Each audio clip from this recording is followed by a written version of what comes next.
Ford and your Ford dealer. Have you driven a Ford lately? By Bud Light, the less filling light beer with the first name and taste.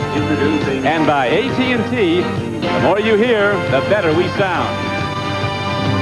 Good afternoon, everyone. Don Criqui with Bob Trumpy on a beautiful New England day as the Patriots play their home opener in this their silver anniversary season.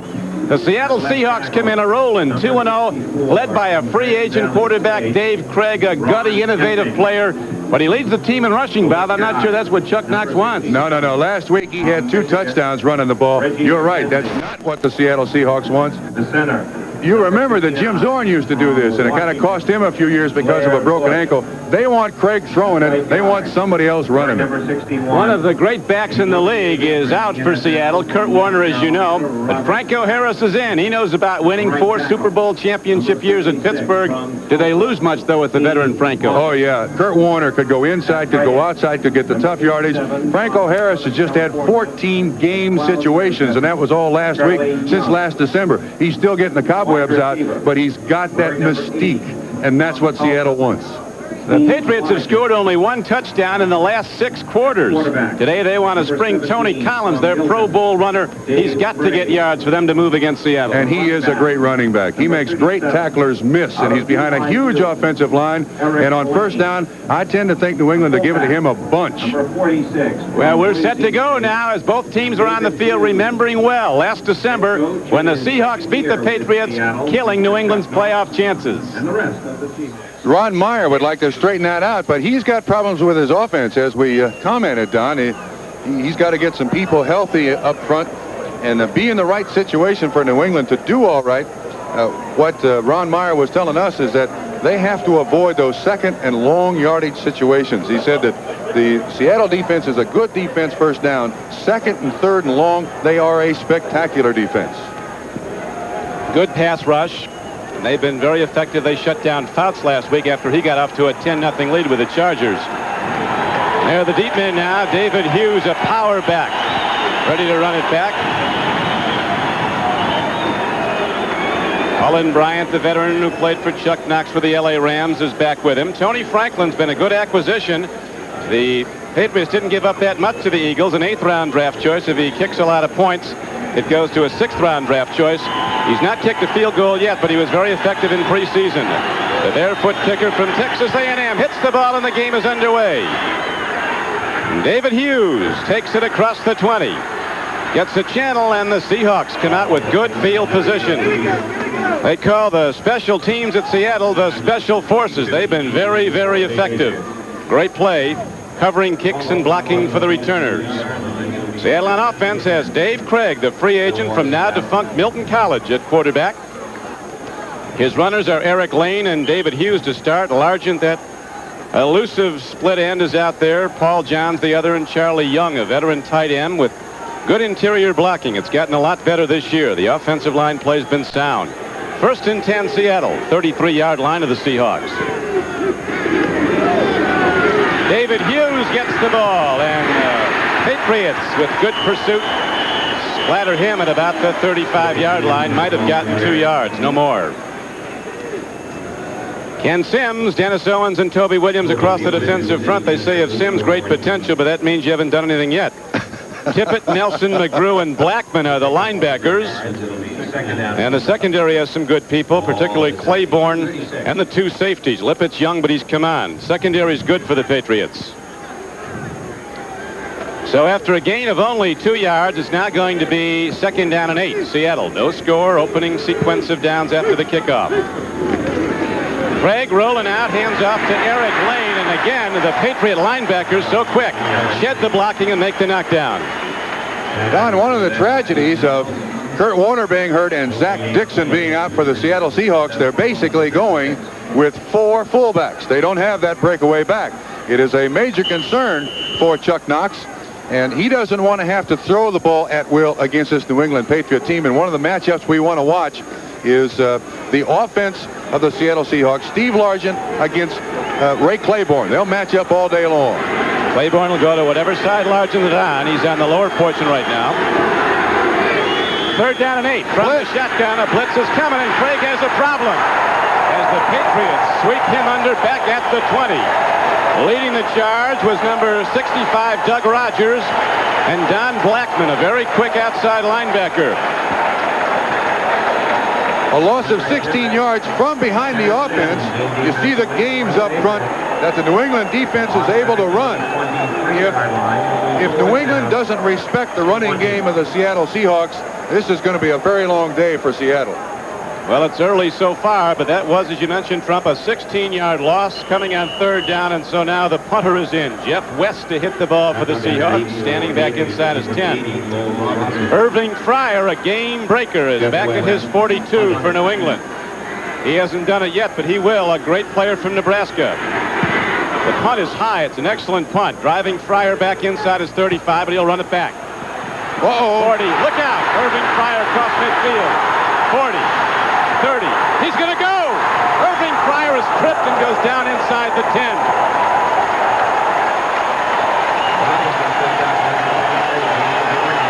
No flags. So the Patriots, who've not scored a touchdown in 6 quarters, look like they're ready to go in now if they can keep this momentum going. Don, how many people who are the first overall pick in the draft start their careers as punt returners and kickoff returners for the New England Patriots? Irving Fryer obviously willing to do anything he can. He's been out with cracked ribs. Wow, that's a nice debut. For $600,000 a year, they're going to give him the ball. A lot. Any way you can get it, you put it in the hands of the great one, however you have to. Now, the Patriots, with their first down of the game, will start from the 10-yard line of Seattle. First and goal. No score. Grogan at quarterback. Takes a look. He has a problem. Free ball. Seattle has the ball. And they're not done yet. Joe Nash, a Bostonian from Boston College, who's played some great middle guard, nose tackle for Seattle, came through and made the hit. Jeff Bryant was there, and also coming was Action Jackson, number 55, Michael Jackson. Don, I think they got impatient. They got Tony College. You can see Nash coming 72, Bryant from the outside. They didn't fool anybody. You got Tony Collins in the backfield. I think New England was impatient. They wanted to get the thing in on the first play, which is not a very smart thing to do. That has been one of the criticisms of Grogan. He tries to get it all at once. Ron Myers said we had to settle him down, realize it's a gradual process getting in the end zone. He's so competitive. So the Patriots, unable to stand prosperity, give it right back to Seattle, and now the Seahawks go first and 10 from their 20. Running with the ball is Eric. Hey, look at these sticks. That was Andre Tippett. A big, rangy outside linebacker from Iowa who really puts the lead down. All right, I'll make the point again. There is absolutely no respect for the Seattle running game at this point. You're going to see linebackers being across the line of scrimmage and being across the line of scrimmage in a hurry until someone breaks one up through there. They talk about the two things you can't coach, Trump, speed and luck. Seattle doesn't have a lot of either on the flanks, but they've got a guy that'll get it if he gets open. The Patriots have their speed back on the flanks. Morgan will be back in. Here is a throw by Krieg, a timing pattern and going for the ball, but unable to get it is Steve Largent. Claiborne against him. Claiborne says he'd rather play against a burner, which you know he's going to do. He said Largent is so tricky, you never know where his pattern's going to take him. That's a matchup that will occur all day long. The New England Patriots do want Ray Claiborne on the best receiver of their opponent. This is just called a fade pattern. And you line up far enough inside. When the ball is thrown, then you go outside. But watch Ray Claiborne. Reading the eyes, that's not pass interference. If you wave two hands in front of him, that's pass interference. One hand, it is not. Chuck Knox, the Seattle coach, talking about the 140 yards a game he has to get from his other people now that Kurt Warner is sidelined for the season. 3rd and 10 coming up as Craig goes from the shotgun. Over the middle, he has got his man. Paul Johns turns the flank. He's in open field, and Paul Johns in a sprint down the sideline. Breaks it across the 45. He's out to the midfield stripe, and he has, on a 3rd and 10, a big gainer and a first down for the Seahawks. Well done by Seattle. You're right, throwing the ball underneath. Now they'll get some respect from the New England defense. 26 yards on the pass and catch. You can see Paul Johns bouncing off a linebacker. And watch the blocking out here in front. 33, Dornick gets one. It looks like Bryant gets one. And Johns turns up the field with great speed. Rick Sanford finally gets him out of bounds, but it wasn't easy. All the way out to the 46-yard line, just beyond it. 1st and 10 Seattle. No score in the first quarter. Craig looking deep. Sideline pattern again. He goes to Johns, and again Johns goes up and comes down with the ball. Now you see the pattern that Seattle would like to at least explore. You got Ray Claiborne on Largent. They put Lippett on Paul Johns, so obviously Lippett's going to get a lot of action today. They want to stay away from Ray Claiborne. Paul Johns with a 12-yard reception there. Trumpy advancing the ball down to the 43-yard line of New England. Chuck Knox pacing the sideline. If his Seahawks win today, it'll be the best start in the history of this franchise. Very aggressive, well-conditioned, in-sync team. All aspects good in this ball club.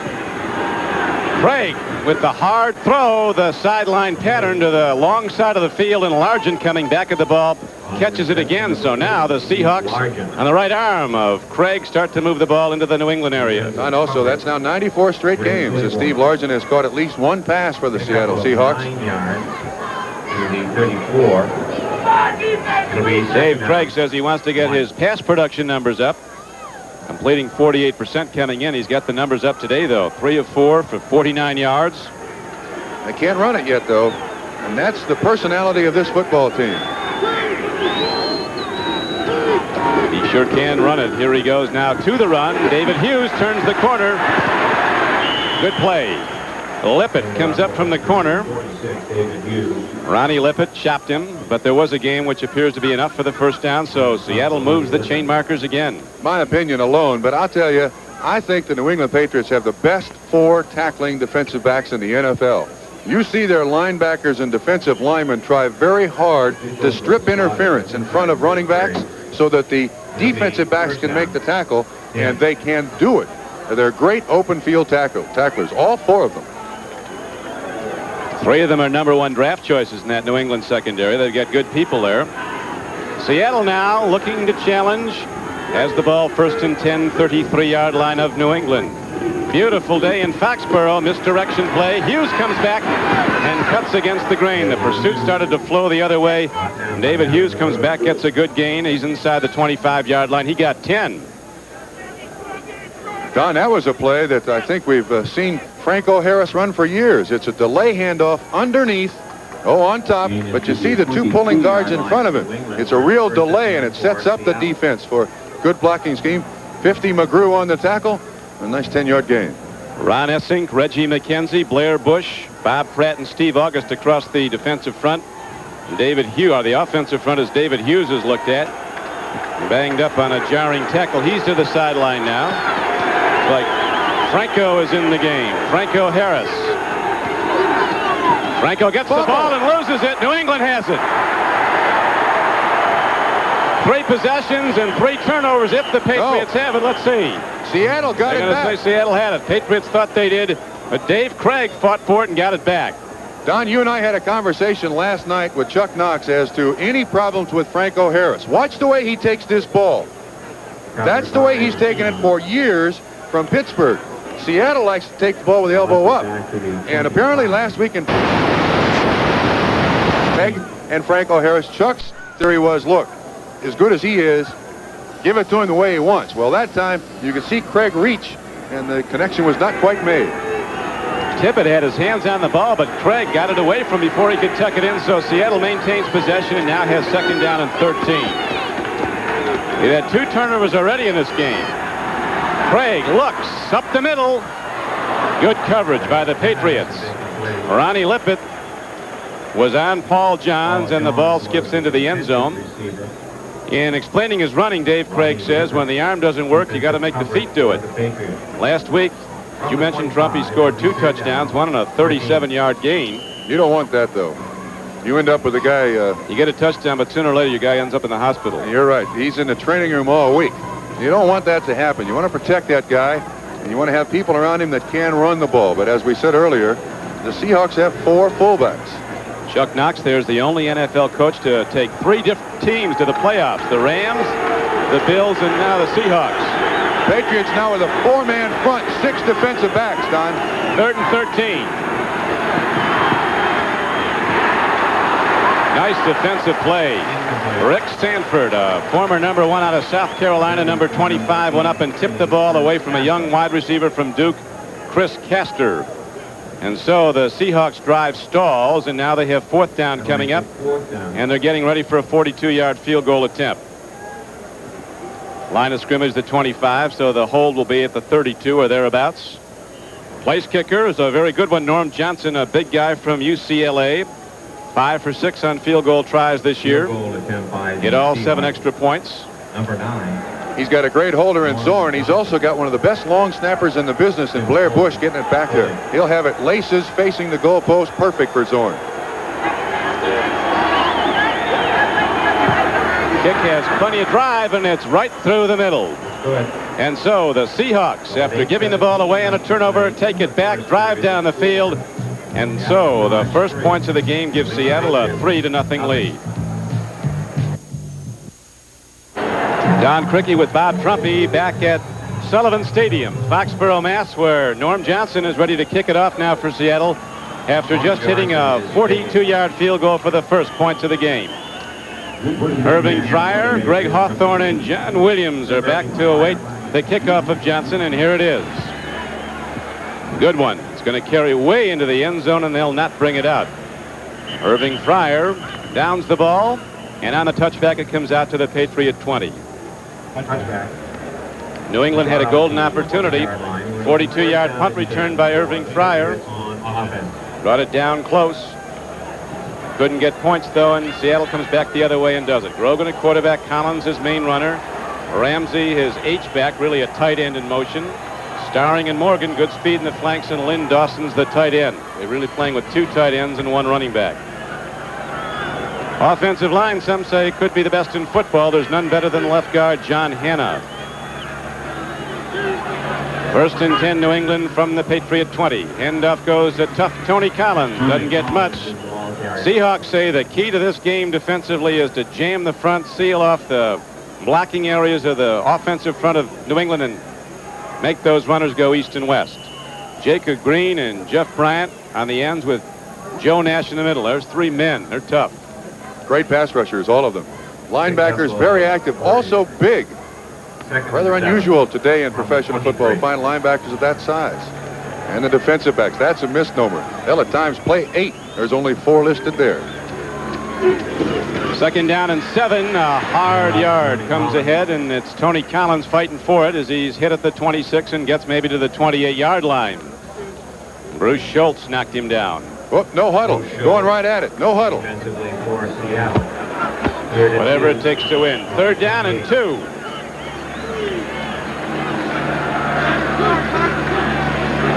Grogan takes a look and swings it out, and it's going to be incomplete, and the Patriots have to punt the ball. There appeared to be some confusion there. Now, obviously, that 3rd down play was designed to keep the 5th or 6th defensive back off the field for the New England Patriots, but it just flat didn't work. Someone didn't get the communique there.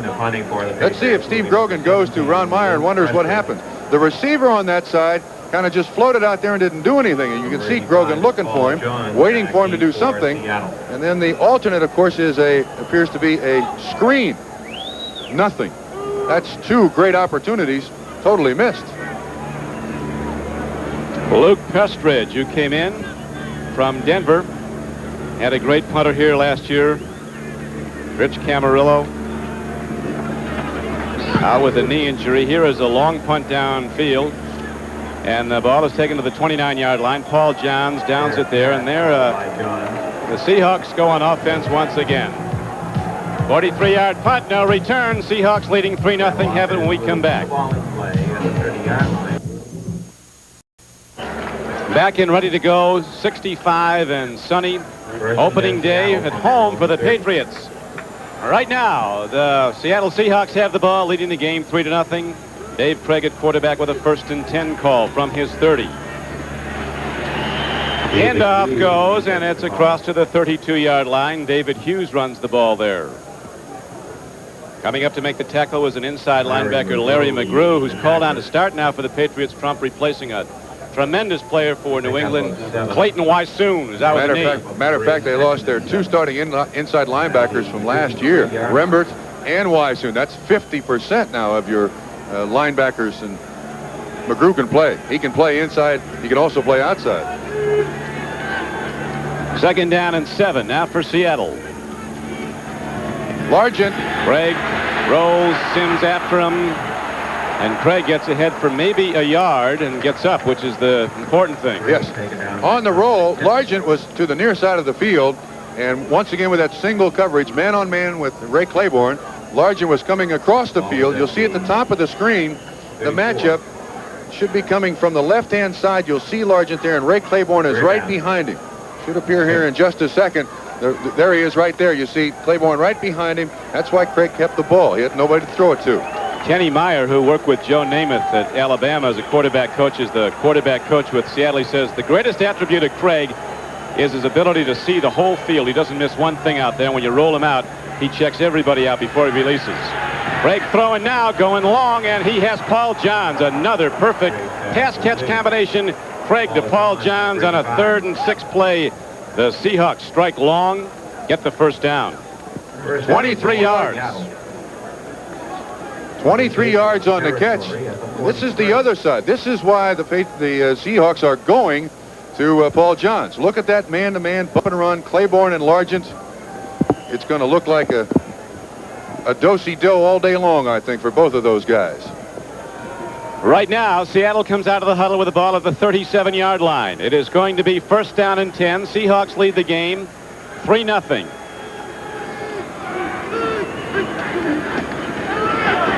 Franco Harris turning upfield, and he gets very little, maybe a yard.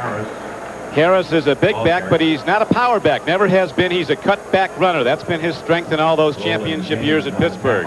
Forget the yards. He got the good handoff, and that's the most important thing. And I tend to think that Chuck Knox put him in there. That's the same play that they called before. Wanted to make sure that he could get the handoff from Dave Krieg. Gain of just over a yard on the play.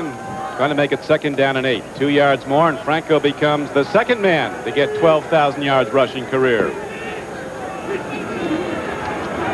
Largent. Long ball, man is open. Touchdown, Seattle. Paul Johns is running the near flank and coming off his Darrell Deep Heat Turner in the game, the rookie from Michigan State, getting one-on-one coverage. They doubled up on Johns because he's been killing them, and Deep Heat Turner scores again, a guy averaging over 34 yards a catch. Don, this young man has 5 catches now for this '84 season, 3 touchdowns. You saw Krieg standing there with great pressure. Look at that stride. Largent was open too. But Roland James, a good safety, was stuck with him one-on-one, and he couldn't run with him. And so, Darrell Turner, a 2nd-round draft choice from Michigan State, who burned up San Diego last week. Deep Heat, they call him, goes into the end zone again. The guy can't be caught one-on-one. Extra point is up, or is it wide? No good, they rule, and so it's going to be a 9-0 game. 4:45 left to play in the 1st quarter as they come back up the field. The Seattle Seahawks 9. Seattle looking good, despite the projections of Trumpy. Just as they did when they blew out Cleveland and blew out San Diego, the Seahawks are looking tough in their 3rd game today, leading 9-0 as Johnson kicks it off again. Line drive, tough to handle. Irving Fryer on the 2-hop. 20. And across to the 27-yard line. Now New England's offense hasn't been very effective, comes back out to try one more time. Don, at the top of this broadcast, I said I didn't like Seattle's chances. The cards had to fall right for them. Well, so far in this 1st quarter, they have fallen right. The Seattle defense is a very opportunistic defense. And if you can get New England in a situation where they're either 2nd long, 3rd long, or behind, now they bring in the 6 and 7 and 8 defensive backs, and now Seattle is playing its game. Grogan at quarterback. Been at it a long time, 10th year out of Kansas State. Strong arm and good wheels before the knee injuries. And not good enough to escape the big pass rush. Jeff Bryant a-coming. Taken down by Jeff Bryant, number 77. Number 1 draft choice out of Clemson. Don, he's beaten Brian Holloway one of the New England Patriots' best offensive linemen. He went to the Pro Bowl, Brian Holloway. Yes, he did. And now Seattle is getting some emotion on their side, and now we're going to have to count defensive backs. It's second down and about 15. You see gains. Let's see if we can count them here. There's 1, 2, 3, 4, 5. It looks like 4-man rush, 1 linebacker, and 6 defensive backs. This is Seattle's game now. Lone setback is Tony Collins on 2nd and 15. Fumble. Another free ball. It looks like Grogan. We'll see. What's going on here? Grogan has it, but the misconnection between Pete Brock and Steve Grogan, and the Patriots lose it down. They do keep the ball, but they have 3rd and long. The Patriots have shown no semblance of mentally being in this game.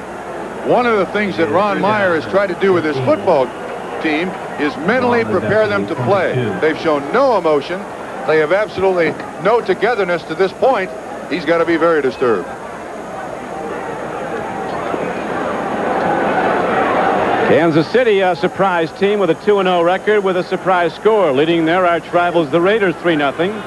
The Jets, playing at Giant Stadium, have moved in front of winless Cincinnati, 3-0. Now on 3rd and 15, Grogan gets time. He looks deep. He throws, going for the ball. It's Starling. He was there. But the ball comes in a little bit high. Grogan is leveled. Jacob Green put him flat in his back, but he did get away a pass that was very nearly a big connection. But that's important. That pressure by Jacob Green. Keep people in Grogan's face, make him throw it a little quick before he's ready to. No, I don't think they've gained a yard. They haven't had a first down, and there's how much? There's 3:22 left in the first quarter. This New England offense, they shouldn't even have showed up so far. You'll remember Irving Fryer's punt return down to the Seattle 10-yard line, and 1st and 10. The Patriots quickly turned the ball over on a fumble. Grogan was sacked. Prestridge punts the ball down. Here's a man in the year of living dangerously. Kenny Easley tries to run it back. He did well to hold on, and again, Seattle has good field position. The American League West has the most exciting pennant race in baseball, and it's coming up on NBC Sports. Here's a preview. So far, the Patriot players have shown up, but not the offense. They've been unable to move the ball, and Seattle has it again with a 9-0 first quarter lead. 1st and 10, Seahawks. Krieg with 1 back. Goes to Franco Harris. Shuffling those feet, and then the acceleration. He takes the ball out to the 45-yard line, and Franco's now over 12,000. Certainly a milestone, isn't it? Only the 2nd back in history, regardless of how he gets it. I mean, the one thing about Franco Harris is his durability. Well, Jim Brown criticized him for running out of bounds, but he's played really 14 years. He's had a whole season of playoff games. Absolutely right. And remember, too, that he did not have a training camp. He's had no real physical contact since last January, so he's trying to make up for a lot of lost time. He came in and told the Seahawks the record would be nice, but he said, I want to go to the Super Bowl with you guys. They really like that. Here's Franco now trying to change direction. And coming up is Dennis Owens, the middle guard. Shedding the block of the Seattle center Blair Bush and making the knockdown, so it's going to be 3rd and 6. Don, the Seahawks right now can keep giving it to Franco Harris or keep giving it to a running back because of that 9-0 lead. And so far, New England, as you said, the offense has not shown up. Well, until New England does something offensively, what Seattle doesn't want to do is turn the ball over now. Just be very conservative with it. Shotgun on 3rd and a long 6 for the Seahawks from their 45. Krieg takes a look in the flat, timing pattern again, and Paul Johns comes down with the ball. Krieg's pass is complete. Ernest Gibson, an extra DB in the game for New England, but to no avail. An 8-yard gain on the play. Once again, it looks like single coverage all over the field. And this is a little pick play. They just run Johns out in the flat. A good pickup. First down for the Seattle Seahawks. And they're very content to just take their time down the field. Seahawks have gotten a couple of real good ones from Tulsa University. Largent from Tulsa, and so is Paul Johns. And it's now 1st and 10.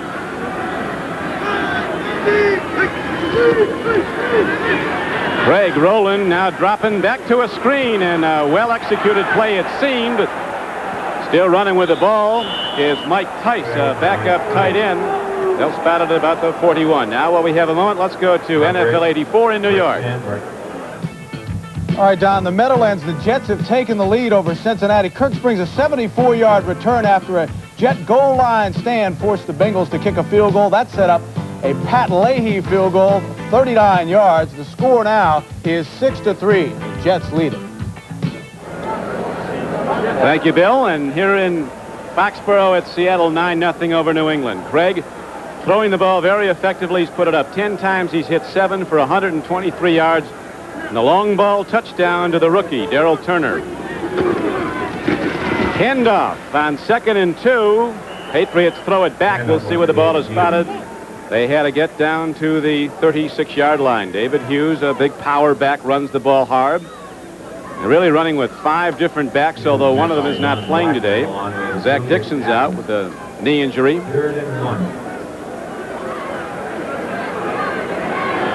Chuck Knox said after the Seahawks lost Kurt Warner, he said, we just beat Cleveland 33-0, and great as Kurt Warner is, he didn't play one play on defense, and we shut him out. Now 1 play on special teams, which really keyed the victory. We all have to do a little bit more. The good news about Warner is the doctors are extremely pleased with the surgery. They say he's going to be back and in great shape next year. Don, you hear that hitting? Outstanding hitting on both sides of the line of scrimmage. David Hughes runs the ball. Tough Hawaiian player comes down close to the first down yardage. And the first quarter comes to an end. So Ron Meyer did not get the results he was looking for through the first 15 minutes. We'll be back.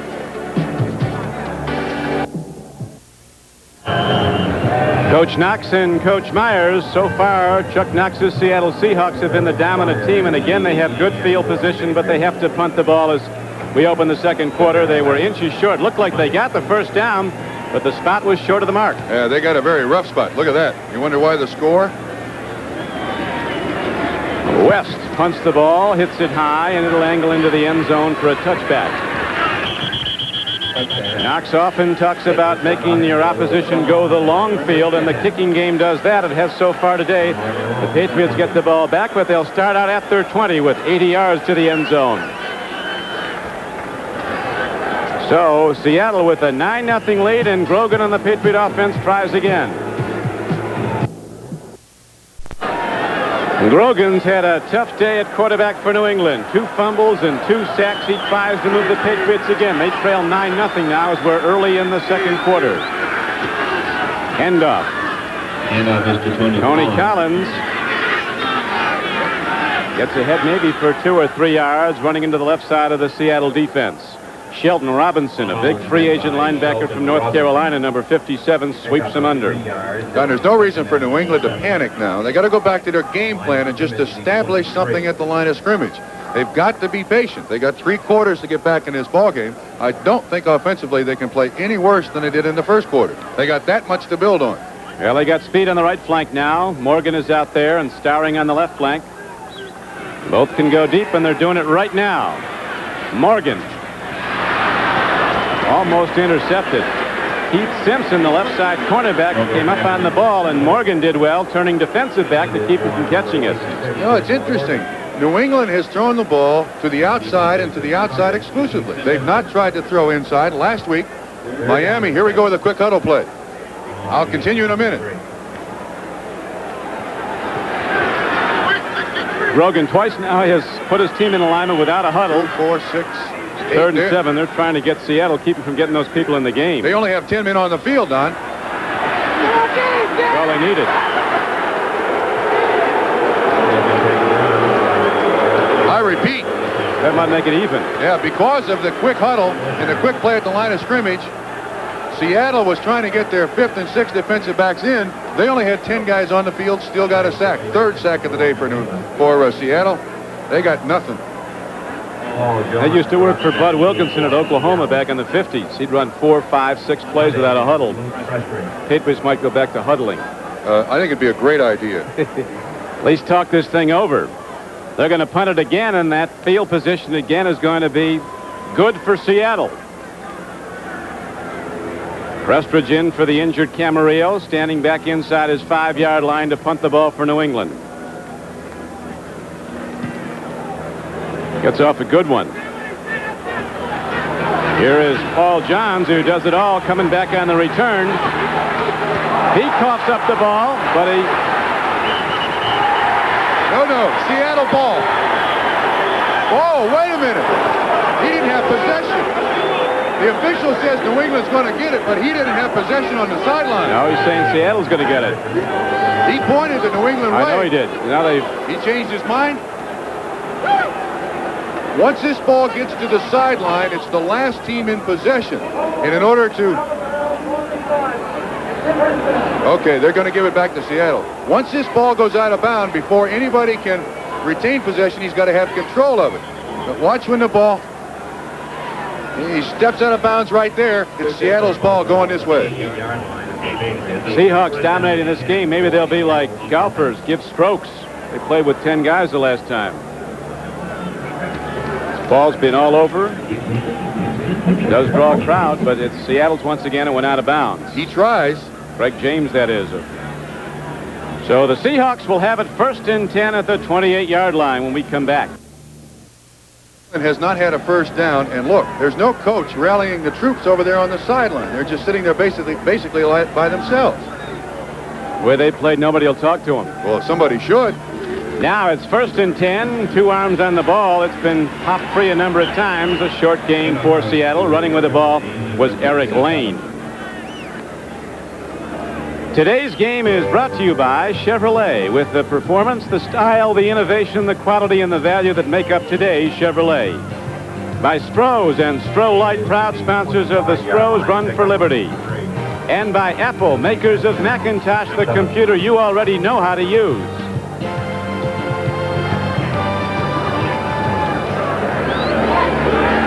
We have 12:53 to play in the first half. Seattle has the ball, 2nd down and 8, 25-yard line of New England. Seahawks lead the game 9-0. Don Criqui with Bob Trumpy as Dave Craig takes a look. Largen almost had it. He lost it. And then Ernest Gibson, 43, almost had it. Something wrong with that pattern. You had Paul Johns and you had Steve Largent within 5 yards of each other. Kansas City still leads the Raiders 3-0 now. This can't be right. I don't know what the design of the play is, but watch out close. Largent 80, and right above him, just outside the 20, is another receiver. But that's the first time we've not seen Ray Claiborne on Steve Largent. As a matter of fact, now extra defensive backs come in for New England on 3rd down and 7. Craig sets up in the shotgun. Looking deep. Here's the rush. He's got a problem. Gets it away. And it's going to be intentional grounding. Intentional grounding is an expensive call. You lose the down. That's the call. That's an unusual call. Generally, the quarterback... One of the most expensive in the game. It's a major penalty and a loss of down. Now, the official will say, here's the call. Intentionally grounding the ball. Number 17. Loss of down at the spot of the foul. Generally, the official, you can see where he's right behind him. Now, his idea is to protect the quarterback. That's his responsibility. When he takes his eyes off of it, you see 32. There's someone there to catch the ball, but he ruled it intentional grounding, and that's an expensive play. So now the ball's at the 39-yard line of New England. And Irving Pryor standing back, although West should hit it in the end zone. Chicago, we saw them last week, Trump, and they are tough. Oh, killers. They got a defense that puts people right in the emergency room. You got it. They need more than one stretcher when you play the Chicago Bears. West angling his punt. It's a high one. Might be well done, though. That's a good one. It really is well done, as it's down at the 7-yard line. Coming down to grab the ball was Fred Young, a standout rookie special teamer. Marino and Duper lead the Miami Dolphins against the Indianapolis Colts next week. Here's the preview. Chuck Knox, he paid his dues, 10 years an NFL assistant before he got the Rams head job. He's been a winner everywhere he's been now in his 12th year as a head coach. As New England goes 1st and 10, Tony Collins comes ahead to the 15, but a penalty marker comes in, often indicating a hold. You know, Don, for years this New England football team has been accused of just not showing up some Sundays. Holding's the call. There's no way to judge there's no way for any coach to judge whether or not his team is going to play with enthusiasm. I talked to Ron Meyer before the game, said he had a decent week of practice, but these guys look like they've been on a bus for a week. Number 88. Saw Ron Meyer. Still first down. Talking to Chuck Knox before the game, I said you guys ought to slug it out here and save the wear and tear on the players. He said, I can't handle Knox. How big he is. Derek Ramsey called for the hold. He's pushing the guy in the back, got his arms around him. They called him for holding. Oh, the Patriots going the wrong way again. Firing and falling back are the Patriots as they're now back inside their 5 with a 1st and 14 coming up.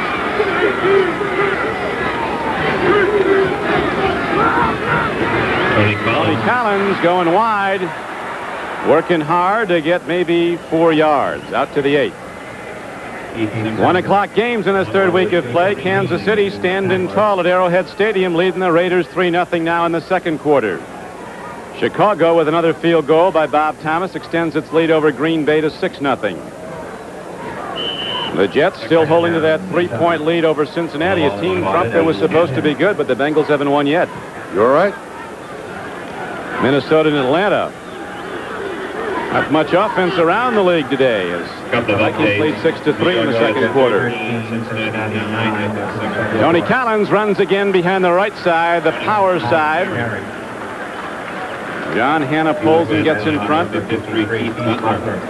Called the offensive line of the New England Patriots the Foxborough Skyline. They're huge. Brian Holloway, the left tackle's 290. Hanna's down to 265, has played at 290. Wooten's 275. Darrell Haley, the right tackle's 275. But it's all statistics unless you start to move the ball. Patriots with an opportunity here for their first down of the ball game.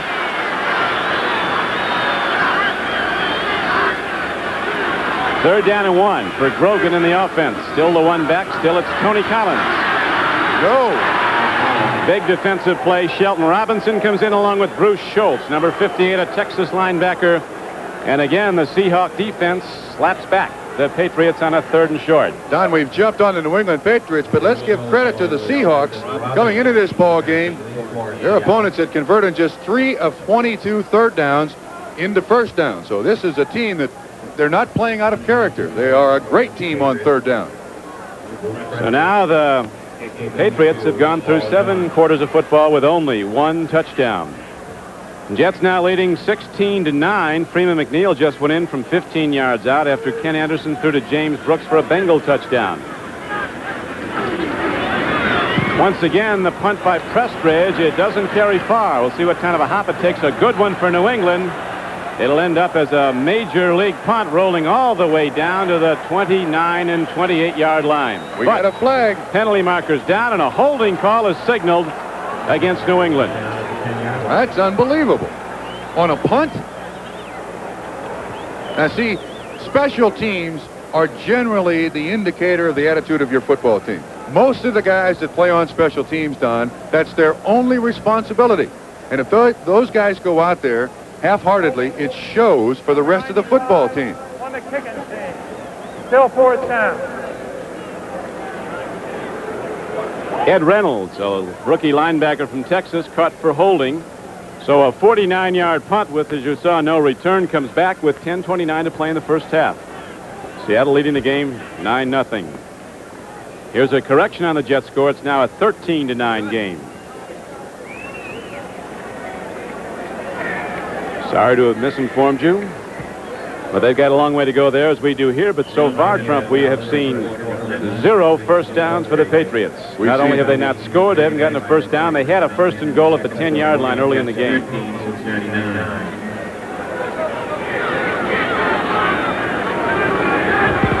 Paul Johns getting ready for the punt. Downfield it comes, and Johns will return it from the 47 of New England. Up the middle, 30, 25, 20, and the Patriots might have thrown up a white flag. They're not playing football, and the Seattle Seahawks are tearing them up. You talked about the special teams not being enthusiastic. They flat quit on that play. A 39-yard punt, a 47-yard return, and once through that first wave, nobody was really trying. You're right, Don. You see a lot of people, 75, not really putting his hands out there. I don't know what's happened to this New England football team the last week, but there's nothing showing here. Absolutely nothing showing. Seattle on fire, and they've fanned that fire through the first 2 weeks with big wins, and they're heading possibly toward another one as Paul Johns returns the punt 47 yards, and the Seahawks take command of the game 16-0.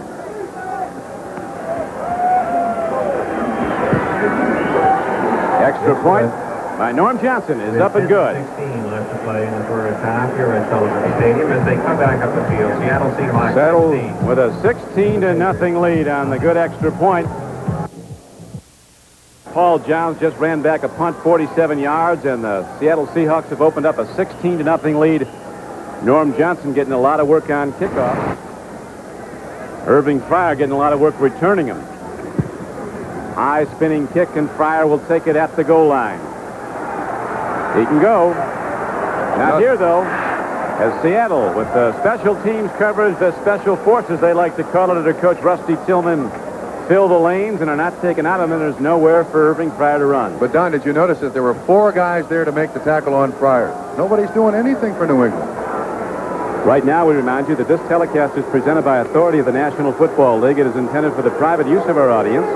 Any rebroadcast or other use of this telecast without the express written consent of the New England Patriots and the National Football League is prohibited. Right now, the Patriots wouldn't want anybody to be seeing it.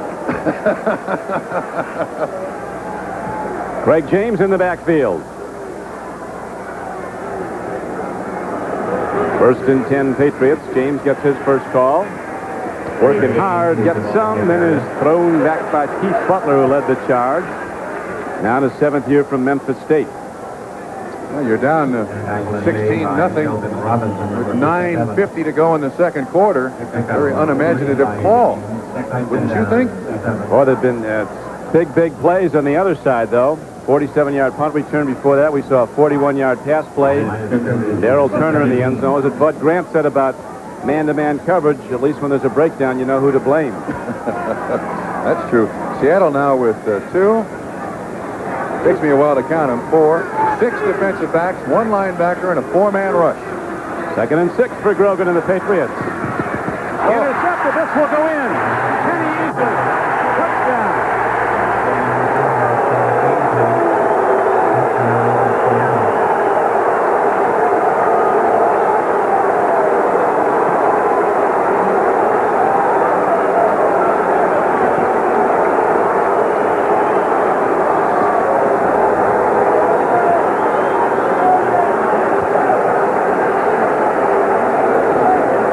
Patriot faithful are starting to let the booze cascade down from around Sullivan Stadium. Now, what Poole said at the top of this game that he didn't like the Seattle Seahawks' chances today.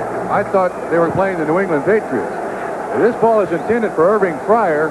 Steve Grogan backs up, easily sitting there waiting for it. With those 6 defensive backs, they're double covering everybody. End result, another turnover, another score. Tell you one thing, there's some whooping and hollering back in Seattle. That town is football mad. As Franco says, it's like the Steelers fans in the 70s. A lot to cheer about now as Grogan's 0 for 4, 1 interception, 2 fumbles, 3 sacks. A very forgettable day, but not for the Seahawks, who lead 23-0. Coach Ron Myers made a good decision, it would appear here. He's going to change pitchers. Second-year man Tony Eason, who holds about 10 NCAA passing records in the Big Ten, will be coming in for Grogan, who's had a bad day. So have the Patriots, who trail 23-0. Irving Fryer takes the ball across the 25. And now with a new quarterback, we'll see if it's same old New England offense. They give Eason a warm welcome here at Sullivan Stadium. Yeah, for years, this place is not like Steve Grogan. He's coming off a 4-interception performance last week. And that one he threw to Irving Fryer easily was standing right there. It was a very poor choice. But if I were Tony Eason, I would not be comfortable out there. I mean, it's not just that the quarterback has played poorly. Everyone has played poorly. Tony Eason, one of those celebrated #1 drafted quarterbacks last year. There were 6 in the first round. He didn't get much playing time, but he's going to get some the rest of this day. Here he throws, and it's a good strike downfield. Ball is lost by Morgan. Just a little bit low, but Eason standing in shows that big league arm as he guns a fastball that Morgan almost had. And right now, we pause briefly for station identification. This is the NBC television network. WVIT Channel 30, New Britain, Hartford, Waterbury, New Haven. This the silver anniversary home opener of the Patriots. Not been a game to celebrate, though, as the Seattle Seahawks have blasted them 23-0 through 2 quarters of play, and a long way still to go in the first half. 9 minutes to play. Eason on the rollout. Home run ball. Morgan had his man beat. He didn't see him. Goes to Ramsey, and he can't hold on. Derek Ramsey. Stanley Morgan had a 3-yard jump on a corner. It appeared that there was only one receiver that he was looking for, and that was Ramsey. You see Schultz, 58, right back there in the middle. And there's Ramsey. Eason does a good job getting it out there. That ball should have been caught. That would have been the New England Patriots' first down of the ball game. So Tony Eason 0 for 2, but he's been impressive. 2 balls that could very well have been caught. Certainly the last one should have been. Okay, here we go again now for Seattle. They got 4 defensive linemen, 1 defensive back, 1 linebacker, and 6 defensive backs. 3rd and 10. They're not going from any shotgun as Eason stands in, and he's got to eat the ball. From the wide flanks came Green and Bryant. Up the middle came Joe Nash. 4th sack with a 4-man rush. They also came with a blitz. Watch inside and outside. You see the games. 56 Gaines is the first one to flush him from the pocket, and he also gets the sack. First down, Seattle 7, New England 0. Back at the 30-yard line of Seattle. Tony Eason looking for some counsel on the sidelines. It's going to be interesting here, Trump, now to see how the Patriots special teams respond after Paul Johns just ran right through them the last time he took a punt for 47 yards and a touchdown.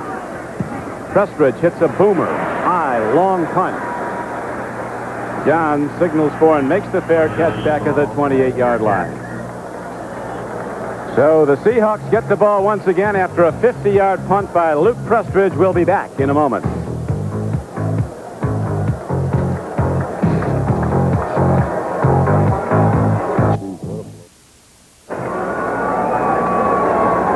It's a perfect day in Foxborough, but it's no day at the beach for these Patriots. They've been humiliated. Don, I'll tell you, that bench looks entirely too comfortable, to my way of thinking. Seahawks with a 23-0 lead and 8:10 to play in the first half. Now just run the ball up the middle. Well, they're all sitting down. They should be comfortable, although I think there's a little anguish over there. But I mean, also, psychologically, they appear to be very much at ease. I mean, this is a frustrating situation, but you would certainly think a coach, some coaches, would be over there either kicking tail or patting somebody on the back to turn this football team psychologically around. Seattle's embarrassed them. Coach Meyer knows that better than anyone. Here's a throw and a completion in an open field. Running the ball is tight end Mike Tice. Knocking people over. He's all the way down to the 40-yard line of New England. A 31-yard gain. Everybody's getting some. They don't throw to Mike Tice often. When they do, he appreciates it. Now we have a penalty marker down. At the end of the play, if it's against the New England Patriots, which let's guess that it is, personal foul, New England, they'll add 15 yards on. And that's just, there are a few things that indicate the emotion of a football team. Special teams is certainly number 1. The other thing is tackling. You saw Mike Tice break a tackle about 10 yards deep. It was not a good tackle, and Ray Claiborne was the guy who had his hands out there. Generally a very good tackler. I mean, everything that you look at in a football game, indication-wise, is just not there for the New England Patriots. And the Seattle Seahawks again have a first down at the 27-yard line of New England. Seahawks taking no prisoners on offense, defense, or special teams. They've just buried New England in every aspect of the game, including attitude. Right now, Franco Harris runs wide, turns upfield, and gets down to the 22-yard line. Got about 4-5. Steve Nelson and Toby Williams were the tacklers for New England. This is a simple game to play. You control the line of scrimmage, you're generally going to beat your opponent. Watch from behind the defense. The ability of Blair Bush to get position on Lester Williams. You see the little bow in the defensive line of scrimmage. Steve Nelson there to make the tackle. Franco Harris, 13th year and chronologically, but with all those playoff games, he's played over 14 seasons worth of games. He's got over 1,000 yards rushing in the playoffs. Yes. All-time playoff rushing leader, and he hopes to be back there this year, and looks like he will. Franco looking good. Hard not to at this point. Penalty marker down. Rick Sanford made the tackle. Franco's still got that quickness, that ability to stop. Here's the call, holding. Seattle. Reggie McKenzie there coming off the field. It looks like he lost his shoe. He sprained his ankle a little bit. Reggie McKenzie, he's been doing it a long time. 13th year from Michigan. Former captain of the electric company at Buffalo. He turned loose the juice. Offense. Still second down. It's on the wide receiver, Paul Johns here. You know, it's just got to be a thrill for Reggie McKenzie. The first thing he's done wrong, Paul Johns. You're right. Heading to Canton to the Hall of Fame. For McKenzie, this has got to be a thrill. He blocks for O.J. Simpson and now gets a chance to block for Franco Harris. At the Patriots, 27. Kurt Warner can make a few All-Pro linemen, too. Here's Krieg looking into the end zone. Long ball overthrown. That time they were going to Paul Johns. Darrell Deep Heat Turner comes in and strikes unexpectedly. Then he disappears. We haven't seen him again. The rookie from Michigan State was in to catch one ball. He caught it in the end zone. I would tend to think that Chuck Knox right now, with this lead, he told us last night, Don, that he wants to try to utilize all of his fullbacks in very specific ways. I would think right now it would be a good way to get Franco Harris some playing time, get him used to the offense. Cardinals lead the Colts at Indianapolis 14-7. Darrell Turner, number 81, is now in the game, and so is Dan Dornink, the best pass receiver coming out of the backfield. I think I'd watch Turner. He's got 5 catches for 3 touchdowns. Roland James, a strong safety, coming over as they double up on the near side. 2 wide receivers set to the right, Paul Johns and Darrell Turner. Byron Walker's wide to the left. He's wide open, but Craig doesn't have time as the Patriots get a pass rush. Doug Rogers can play football. He's helped them. Second sack. Doug Rogers. Very few bright spots today for the New England Patriots. Something like that might be able to really fire up the Patriots. Rogers just a bull, an absolute bull on the pass rush, number 65 against Pratt, and he gets to Craig. Doug Rogers in his 3rd year from Stanford. Irving Pryor is back 8. Could use some more of him. To receive, Jeff West punt. Right now, the Seahawks punt. And again, they have Jeff West angling the ball to the near sidelines. It carries down. Looks like it might go in. It does. It'll be a touchback. And the Patriots, who've had good field position once, that was after the punt return of 42 yards by Irving Pryor, again have a long way to go. Wanted. There it is. On the wrong 20. We'll work on the scoring spelling, but you get the idea. 1st and 10 for Tony Eason, who's come in now to quarterback the team. He goes to Craig James, looks for a hole, and Seattle with a quick, aggressive defense doesn't give much. The initial blocks seem to be good by the Patriot offensive front. Then the Seahawks fill quickly with Keith Butler hitting him head on. Gain on the play out to where they spotted 24-yard line. It was a gain of 4 yards. You know, Don, this New England football team is now in its 8th quarter, and they've only scored 1 touchdown. They're really struggling. 6-6, Atlanta, Minnesota, an all field goal game. Eason pitches back again to Craig James, and again there is good defense supplied by the Seattle Seahawks. Coming up quickly was the free safety John Harris, number 44.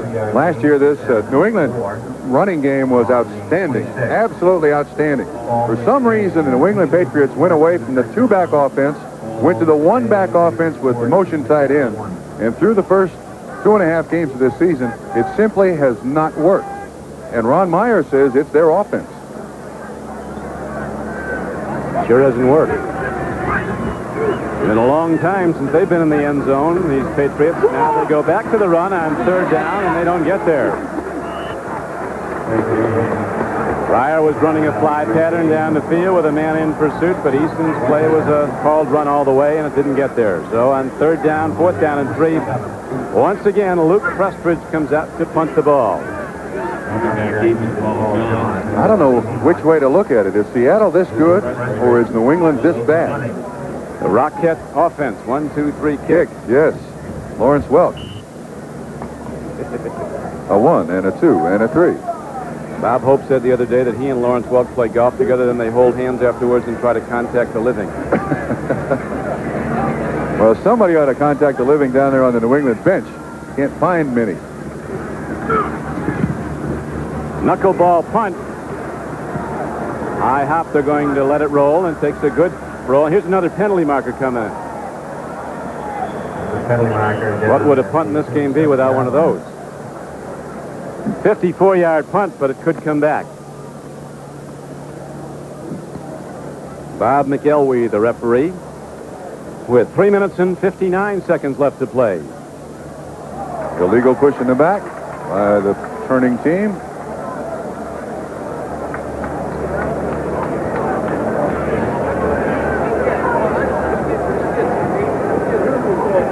New England opened very strong at Buffalo. Jumped out to a 21-0 lead, then held on to win 21-17. And then the offense, really in the second half of the Buffalo game and throughout the game at Miami last week, has been dormant. They did get 1 touchdown. They were tied with the Dolphins 7-7 at the half. Miami blew it open after a mistake in the 3rd quarter. And since then, the Patriots really have moved the ball not at all. Today, New England is now 0 for 6 in 3rd down conversions. That means that for the Seattle defense, they have now allowed 3 3rd downs converted to 1st down in 28 attempts. Illegal block above the waist. Post-possession foul. Kansas City Chiefs 1st down. 10. LA Raiders, nothing. Second quarter score, St. Louis 14, Indianapolis 12-14. 3 minutes and 59 seconds to play in the first half, and the Seattle Seahawks, with a 23-0 lead, send out their offense. Join us next week for more NFL football on NBC Sports. Start the day at 12:30 Eastern Time with NFL 84 and host Bob Costas. Then some of you will see rookie sensation Louis Lips lead the Pittsburgh Steelers against the Cleveland Browns in a tough AFC Central battle. At 3:30, some of you will see the top-rated quarterbacks in the AFC when Dan Marino leads the Dolphins against Mike Pagel and the Colts. All next Sunday with more games here on NBC Sports. Dave Krieg and the Seattle Seahawks having a big day. They lead 23-0 with a 1st down inside their 15-yard line.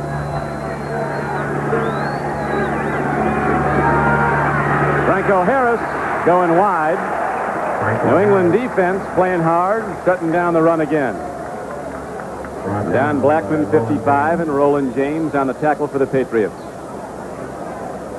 Franco with that stutter step to the left. To the right, comes back to the left. Lester Williams, 72, was in there to kind of disrupt things. That's an excellent tackle from the corner position, but they haven't made many. When we talked with Chuck Knox last night, we asked him, is Franco adapting to the Seahawk offense? He says, we're adapting to his. We put in some Steeler plays. Yes.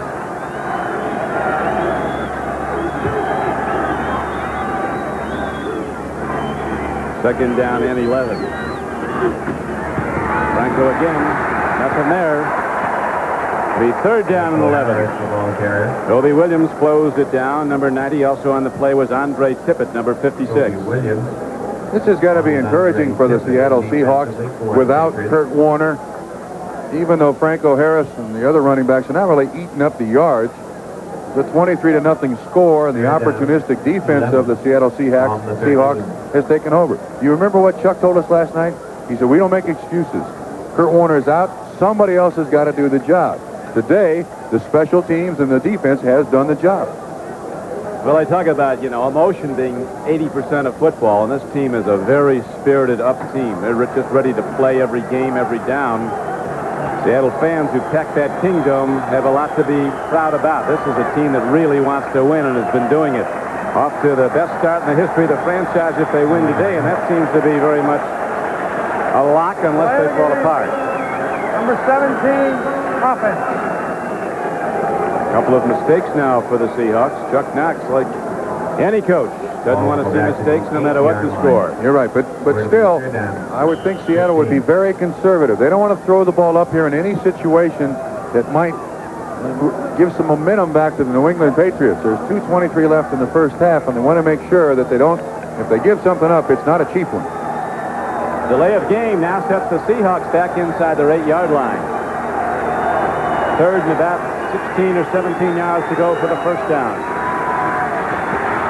Eric Wayne runs the ball, and now Patriot defense are fighting, high-fiving it. They did a good job as they set the Seahawks back now to punt from the Seattle end zone. New England will have good field position for the first time since that punt return in the first quarter by Irving Fryer. 23-0 is the count, though, and Seattle leads the game, and Coach Ron Meyer, the Patriots, he might be ready to go in. 2-minute warning. 2 minutes to play in the first half. Each team still has 3 times. He's not leaving, is he? Well, he's going out to talk to someone on the punt return team. He wants something special, apparently. He needs a 14-point play. That's what he needs. We'll be back to see if he can get one in a moment. Trump, that was actually the 2-minute and 12-second warning. I don't know why they put the 12 seconds back on the clock, but there's 2:12 left, and the 2-minute warning cannot take place until 2 minutes or less is left in the half. Irving Fryer now ready to receive the punt from Jeff West. Not too deep. Here's Fryer on the run. Look at the channel of blockers. Look out. Irving Fryer inside the 20 and down to the 18-yard line. There's a flag down on the field. We're going to have a clip on New England. Penalty marker is down at the 34. So field position at the 18 will be taken away by the penalty. Holding is the call against the Patriots. They'll still have the ball, though, on the Seattle side of the field, something they haven't had in a long time. Now it looks like we'll have the 2-minute warning, and if Eason completes the pass, it'll be New England's first for this half. Illegal use of the hand. Number 89 on the run back. That's just pure laziness. Absolute, pure, unadulterated laziness. Grogan 0 for 4. Easton 0 for 2. Patriots having a problem hitting the pass. I also think they're 0 for 6 in third down conversions. They got 0 for 0 for 0 for. Todd Blackledge showing himself to be a big league player, starting for the injured Bill Kenny. He is now in the process of leading Kansas City to a possible 3rd straight win this season. Green Bay comes back, scores a touchdown, and takes a 1-point lead over the longtime rivals from Chicago. Jets up on Cincinnati 13-9 at halftime. Jets not without their problems. Studio 54 hasn't helped them. Mark Gaston. Atlanta and Minnesota 6-6 tie. Not sure that Studio 54 is a great place to spend an evening. Gastineau got convicted on an assault charge. David Thompson might have lost his basketball career in there. All at 5 o'clock in the morning. Not the bewitching hour. Missed the bus. St. Louis now in a tie with the Colts. Colts rally to tie that game up 14-14 in the second quarter. Don, I wonder what Ron Meyer can tell this football team at halftime. This last 2 minutes is probably very important for the New England Patriots to get anything going, anything that they can build on for the second half. If they don't do something in this last 2 minutes, complete their first pass, finally get their first down, you go in at halftime and say, well, why don't you just take your clothes off? We'll just burn the films and go on to next week. Remember one time when guy coached Northwestern after they got beat 51-0 by Michigan, Rick Venturi. now an assistant coach with the Colts, said the only difference between me and General Custer is he didn't have to watch the game films on Monday. Well, you know, the sad thing about this, it's not just your teammates that will watch this film on Monday, and we got to have to go. I mean, Seattle scored 23 points in the first half. New England can score 23 points in the second half. But this game goes all over the league. Everybody sees it. First and 10 now. Patriots with the ball. Tony Eason at quarterback. Loops a pass. He finally makes a connection. Derek Ramsey, a big truck of a tight end, takes it down to the 31-yard line. Standing ovation as the Patriots have their first pass completion. And their first down of the half.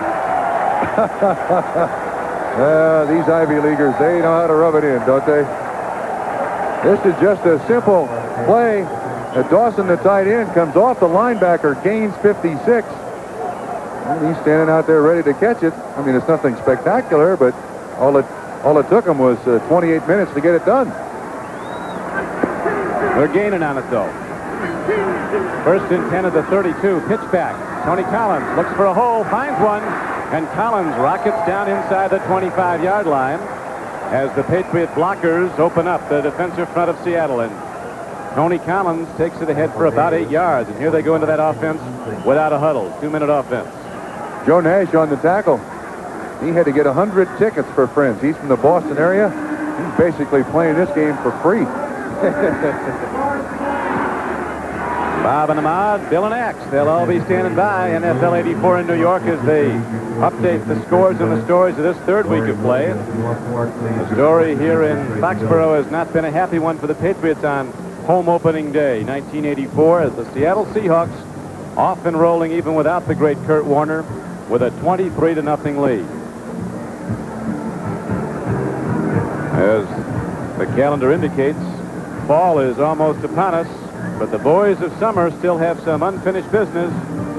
Don't miss the absolute best in baseball. The 1984 World Series, the championship of baseball, begins October 9th here on NBC Sports. An interesting point there. Inside the 2-minute warning, any injury is charged to the team for which the injured player comes out. Kenny Easley, the free safety of the Seattle Seahawks, limped off the field, so therefore the Seahawks charged with the timeout. Now they have 2 left, and New England has 2.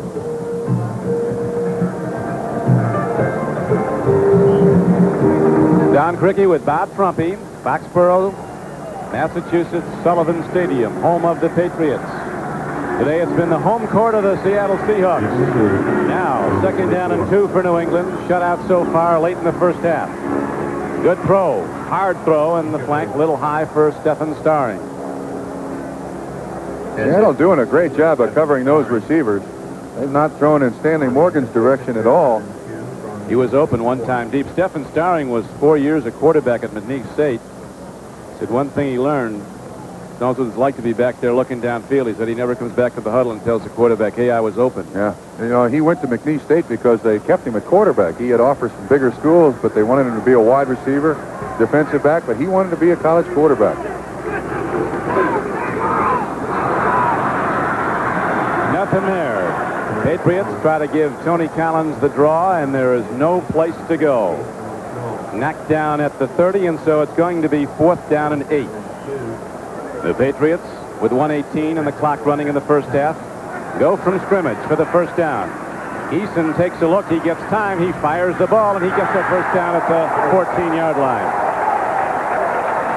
Stephen Starring coming back at the ball, number 81. New England now challenging with the clock down to 58. You see it ticking down. That's the second quarter clock. Plenty of time. In the flat, another strike. Drop ball. Morgan drops the ball. Eason's come in, has had 3 drop balls. Dave Brown on the coverage there with Stanley Morgan. He had a severely pulled hamstring and is still not 100%. Watch this. It lets the ball get into his pads. You asked me before the game, how do you properly catch the ball? You catch it with your hands as far out in front of you as you possibly can.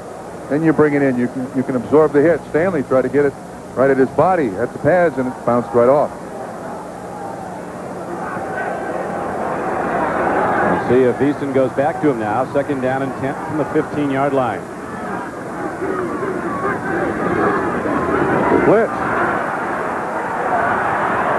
Did a good job. Hey, that's a receiver he threw it at. That's going to be a tough call if that's intentional grounding. I think that's what they're going to call. Morgan was right in the area where he threw it. They might reconsider that when they get together. They're going to call intentional grounding on Tony Eason of the Patriots, so there's lost it down. I think the referee threw the flag. Grounding the football against the quarterback, loss of down. For the way in which he threw the football, Don, if we watch this very closely, you'll see he's going down. Maybe the best choice would have been in the grass, but watch the way he throws the football. At that moment, he could have said Eason was in the grass right there, but you can see he's just dumping it off.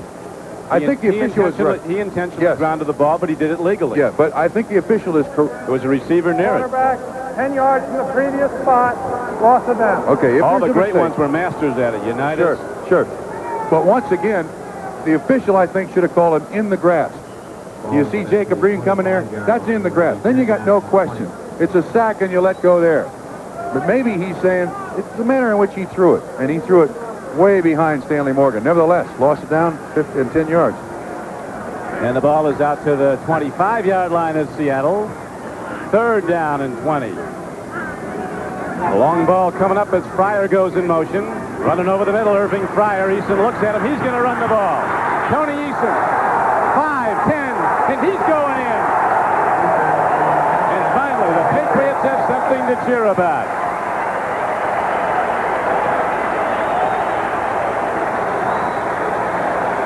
25 yards on the carry. Excellent coverage by the Seahawks down the field. Ron Meyer wants him to run the ball, but he doesn't want Tony Eason to run the ball. I think this is a very, very important play for the New England Patriots. At least now, they got their chin off the deck. They can go in at halftime, and they're going to get yelled at, but they did put 6 points on the board. Good blocking downfield by Ramsey, and Eason pulls his way into the end zone.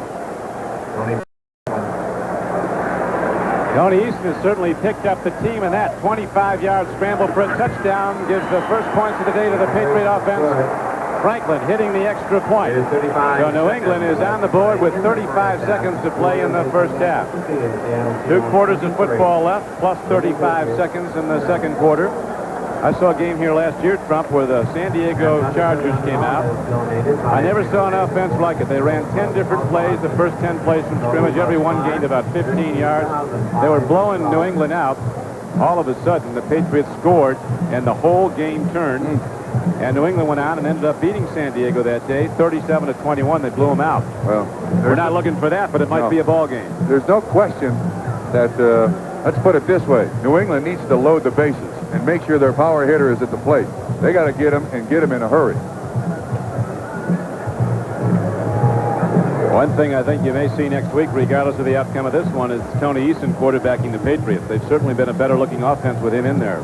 Except they really haven't done that much. I mean, he's 1 of 4. That's it. How about the drops, though? He's thrown the ball well. You can't blame that on the quarterback, though, can you? I mean, they're not getting... This is a very, very big offensive line of the New England Patriots. It's known for that finishing the blocks, getting Collins at 2 or 3 yards upfield so then he can cut left and right to gain more yards. They're not getting it. Tony Eason congratulated on the sidelines as they have that oblong spheroid ready to boom downfield, ready to hit it, is Tony Franklin. He was a first-team All-American at Texas A&M, had a running verbal battle with Dick Vermeil when he was with the Eagles. Vermeil didn't like his attitude, but he helped kick him into a Super Bowl. We're going to make him kick it again. 35 seconds to play in the first half. Question for you, Coach. Why wouldn't you try an onside kick here? I mean, what's it going to do for you? Give it a try. Well, the way New England's luck is going, first of all, you're not going to get the ball. Seattle's going to have it at year 40. Okay, but you make a lot of your own then breaks. They're going to kick another field goal. I don't know about that. That'll take a long... I'm not sure that Seattle would take a chance to put the ball up. I'd try an onside kick here just to try to give my team as much emotion and momentum as I possibly could. He didn't hear you. Downfield, a free ball. David Hughes picks it up. Penalty markers come in as David Hughes goes down at the 24-yard line. You see one of the problems that New England has. They have a fullback back there receiving kickoffs. Both teams at 2 on the side. They got a fullback back there that doesn't fumble. That's what they have. True. Illegal block above the waist. Number 21 on the return team. Jim Zorn on the sidelines. Well, it's got to be a good feeling for a coach to have a person of that quality backing up. He had a great summer, lost his starting job, never a word of complaint. If he gets another chance, you know he's going to keep that offense going. You're right. And, of course, Seattle tried very hard to sign Warren Moon. I think Jim Zorn realized that if Moon signs, he's gone. He really had to change his mind about playing for Seattle.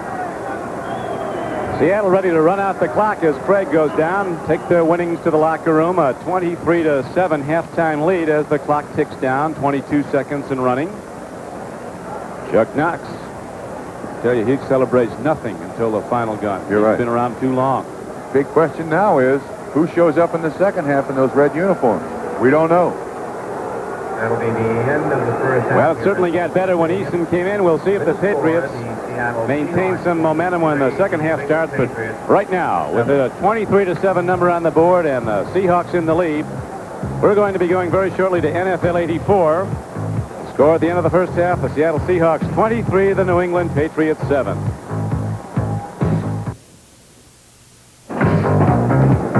Opening day at home for the New England Patriots has not been a happy one as Seattle leads at halftime 23-7. Don Criqui with Bob Trumpy at Sullivan Stadium, Foxborough, Mass. The Patriots with a dormant offense until Tony Eason finally scrambled 25 yards in the closing moments of the first half for the first touchdown of the game. What's wrong with New England? Yeah, I don't know. Seattle has something to do with it. You're right. Well, John Morris, their former center, and he does radio for the New England Patriots, made an interesting comment. He said that the New England Patriots closed practice this week to the press. They must have also excluded the players. You can see the stats. I mean, it's so one-sided for the New England Patriots, and yet it's only 23-7. What Seattle wants to do is run the ball. They got 21 carries for 34 yards. We're not seeing a great offensive game by either team, but we're seeing the mistakes turned into points by Seattle, and that's been the difference. Well, there was some big plays, and they came from the Seahawks early in the game. Norm Johnson with a 42-yard field goal put up the first points, and then it got exciting. Dave Krieg takes a look, throwing a home run ball, and Darrell, deep heat Turner, burns Roland James for a touchdown. The rookie from Michigan State in the end zone again. On this play, it was a complete breakdown, and Patriots special teams as Paul Johns returns the punt all the way. Don, you see, the best hit was between two New England Patriots. They ran into each other. He was basically untouched for 47 yards. And then Steve Grogan, this was his last play of the game. He throws it to a wide-open Ken Easley.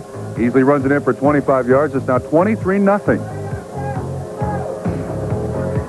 Quarterback comparisons, there is nothing to compare. It has not been a happy day. 25-yard run by Eason for a touchdown in that first half was the only thing the Patriots had to cheer about. We'll see if they can come back now behind Tony Eason. You see the 25 yards by Eason? That's 25 of a total 70 that the New England Patriots had in the first half.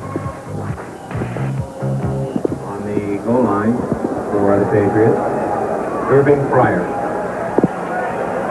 Kickoff by Norm Johnson is deep downfield, and Irving Fryer, 4 yards deep, thinks about it, then elects not to come out.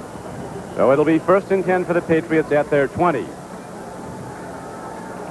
Tony Eason, the second-year quarterback from Illinois, brings out the offensive unit. Came in for Steve Grogan, who was manhandled, intercepted, knocked free of the football. Everything went wrong that could for Grogan, who has had an up and down here in New England. But before the season started, Ron Meyer said, today, tomorrow, and next year, Grogan's my quarterback. We'll see now. He elected to go to Eason today to see if he could move the team. He did get in the end zone once. It's a 23-7 game, Seattle, as we start the third quarter. Long ball, well thrown. Stefan Starring is freed from the football, is recovering with Keith Simpson. The ball hung a little bit in the air. Starring had Simpson beaten. Well, that helps the psyche of the New England Patriots, but the bad news is it's now 2nd and 10. And you would think that instead of going for the bomb, being down 23-7, to try to set something up for the second half, you try to hit something intermediate to at least give some stimulus to the offense. This is, if you complete 30% of these, that's good. But you start the second half with something that 7 out of 10 times you're not going to complete? I don't know, Don. We'll see what he goes to now. Pitch back on second down. Tony Collins runs. Neither team has given up any runs to the yardage. I saw Mike McCormick, recently elected to the Hall of Fame, the president of the Seahawks, said you had some first half. He said, we didn't run the ball worth a doodad. He said, 21 carries, 34 yards. That's not what we wanted. Yeah, there's no question that the New England Patriots have given a great big assist to the Seattle Seahawks today. Collins has gotten just 36 yards on 10 carries, and he came into the game as the AFC's leading rusher. Ground yards have been tough to come by. Early in the third quarter, 3rd down and 7 coming up for Tony Eason with 3 wideouts, 2 deployed right, 1 to the left. He looks, he throws a strike and a first down. Irving Fryer coming across the middle, angling in. That's the play he loves. And if you don't catch him, it's off. You're right. That was well thrown by Eason. Now, obviously, the picture is going to show the ball thrown low and into the ground, but that's what you want to do. It's just a little slant, easily 45 on the inside. You throw it right into his body. And the New England Patriots start the second half with a 3rd down converted to a first down. That's a step in the right direction. Big play. A 3rd down conversion is a very big one for New England. They really had tough luck in the first half trying to connect against this Seattle defense. First down, Collins turns the corner. Thrown down hard, out of bounds. There'll be a personal foul on that. So the Patriots will get some more yards. Keith Butler and Kenny Easley made the knockdown. Momentum of the tackle took both off the field, and I think it was just the end of this play that they're going to tag on to 15 yards. Watch Collins. Good, tough runner inside and outside. There's Easley. And there's the hit out of bounds by Butler. They had 15 yards to it. That catch by Irving Fryer, first of his NFL career.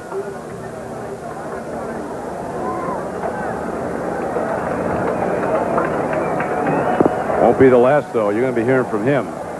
Irving Fryer with potentially great abilities to bring to this league. He was injured, as you remember, in the Washington preseason game.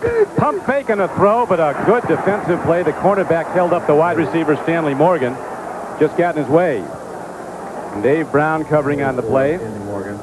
The old hat. It was a Eason faked the quick out, and so did Stanley Morgan. Brown didn't bite on it, was there to give him a chuck, and it destroyed the timing of the pass. Patriots come in after beating Buffalo 21-17 in their opener, then losing last week at the Orange Bowl to the Dolphins 28-7. Seattle off to a ripping start, 33-0 over Cleveland on that Labor Day win. 31-17 over San Diego last week at the Kingdome after the Chargers led the game 10-0. On the rollout, Eason looking long. Home run ball. Morgan's out there. Penalty markers down. It'll be 1st and goal, New England.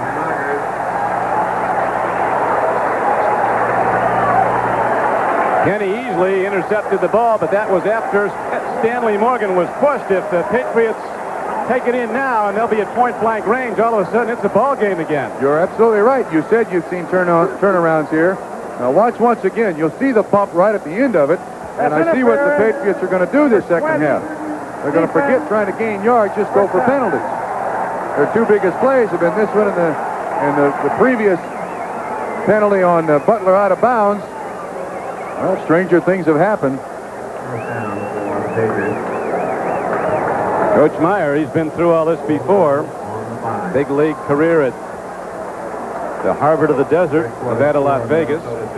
Also at SMU. A lot of winners, and now here at New England, he watches his Patriots struggling to come back. Interference call, and Morgan, the call against the defender from Seattle, gives the Patriots 1st and goal. Mosey Tatupu, a hard-running Hawaiian, cracks straight ahead. He's the favorite of the crowd here in New England. Takes the ball down to the 2-yard line. Shelton Robinson knocked him down, and Robinson appears to be shaken up. Got an official's timeout. Jacob Green, Joe Nash, and Jeff Bryant across the defensive front as Shelton Robinson goes out.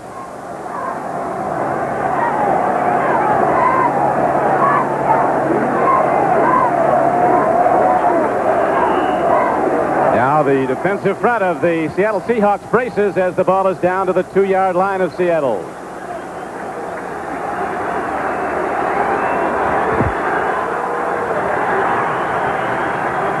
Second down and goal, New England. Eason takes a look. Man is open. Touchdown, Patriots. Derek Ramsey in the end zone, and we've got the ball game early in the third quarter. The defender for the Seattle Seahawks fell down in coverage. Ramsey did an excellent job of adjusting to the coverage. Eason was looking right at him, Don, all the way. Look right at the right. 88 coming out of there. He makes contact with Keith Butler, gets his hand on him.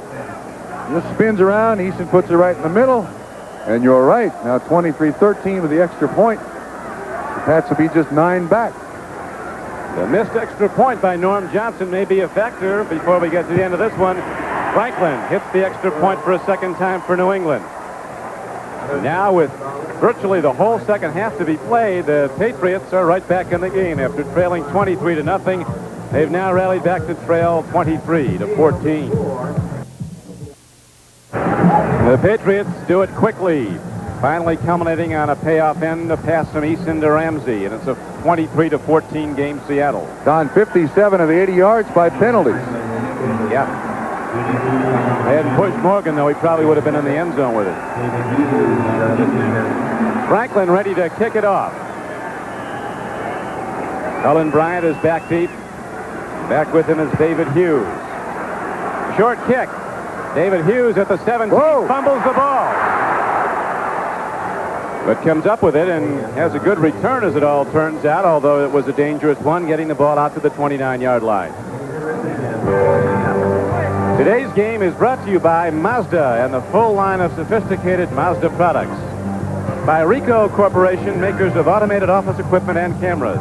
And by Pennzoil Motor Oil, quality protection, ask for it.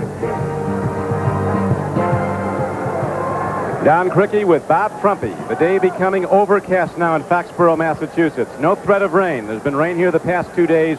Perfect playing conditions, but less than perfect football. The Patriots turning it over early and often in the first half, falling behind 23-0. But now they've come back to trail 23-14 with a long way to go. We're early in the third quarter.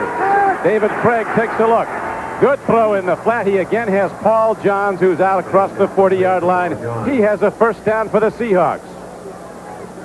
Well, exactly what the Seahawks needed. Something to quiet the crowd, take a little steam out of the New England Patriots.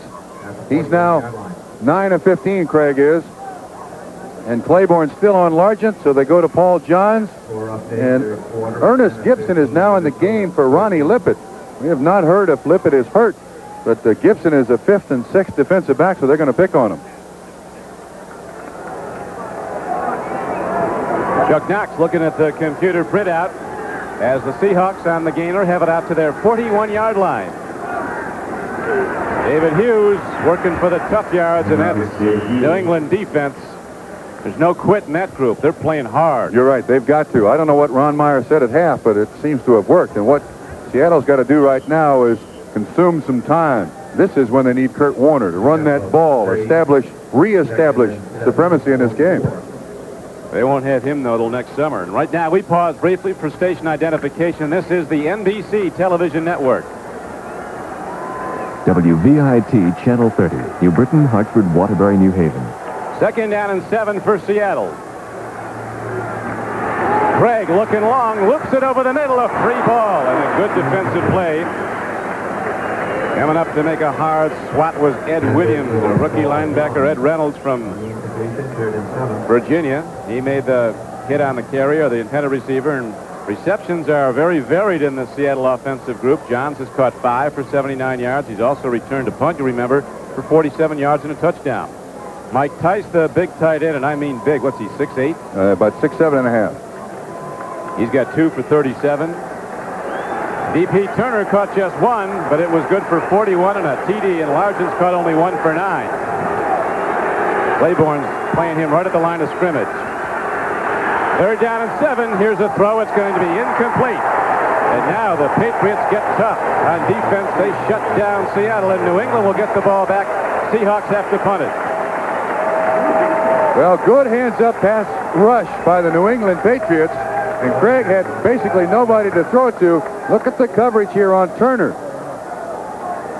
That's Roland James trying to keep his hands right in the face of Deep Heat Turner. Chuck Knox has got to be concerned right now. Momentum has switched to the guys in the white helmet. Irving Fryer can carry that momentum a long way, too. He has the position now to field the punt back inside the 15. He'll return it. Here he comes. Good special teams play again. Seahawks excelling on special teams. They were the best in the NFL last year on kickoff and punt coverage, and they're even better this year. But the Patriots have the ball when we come back.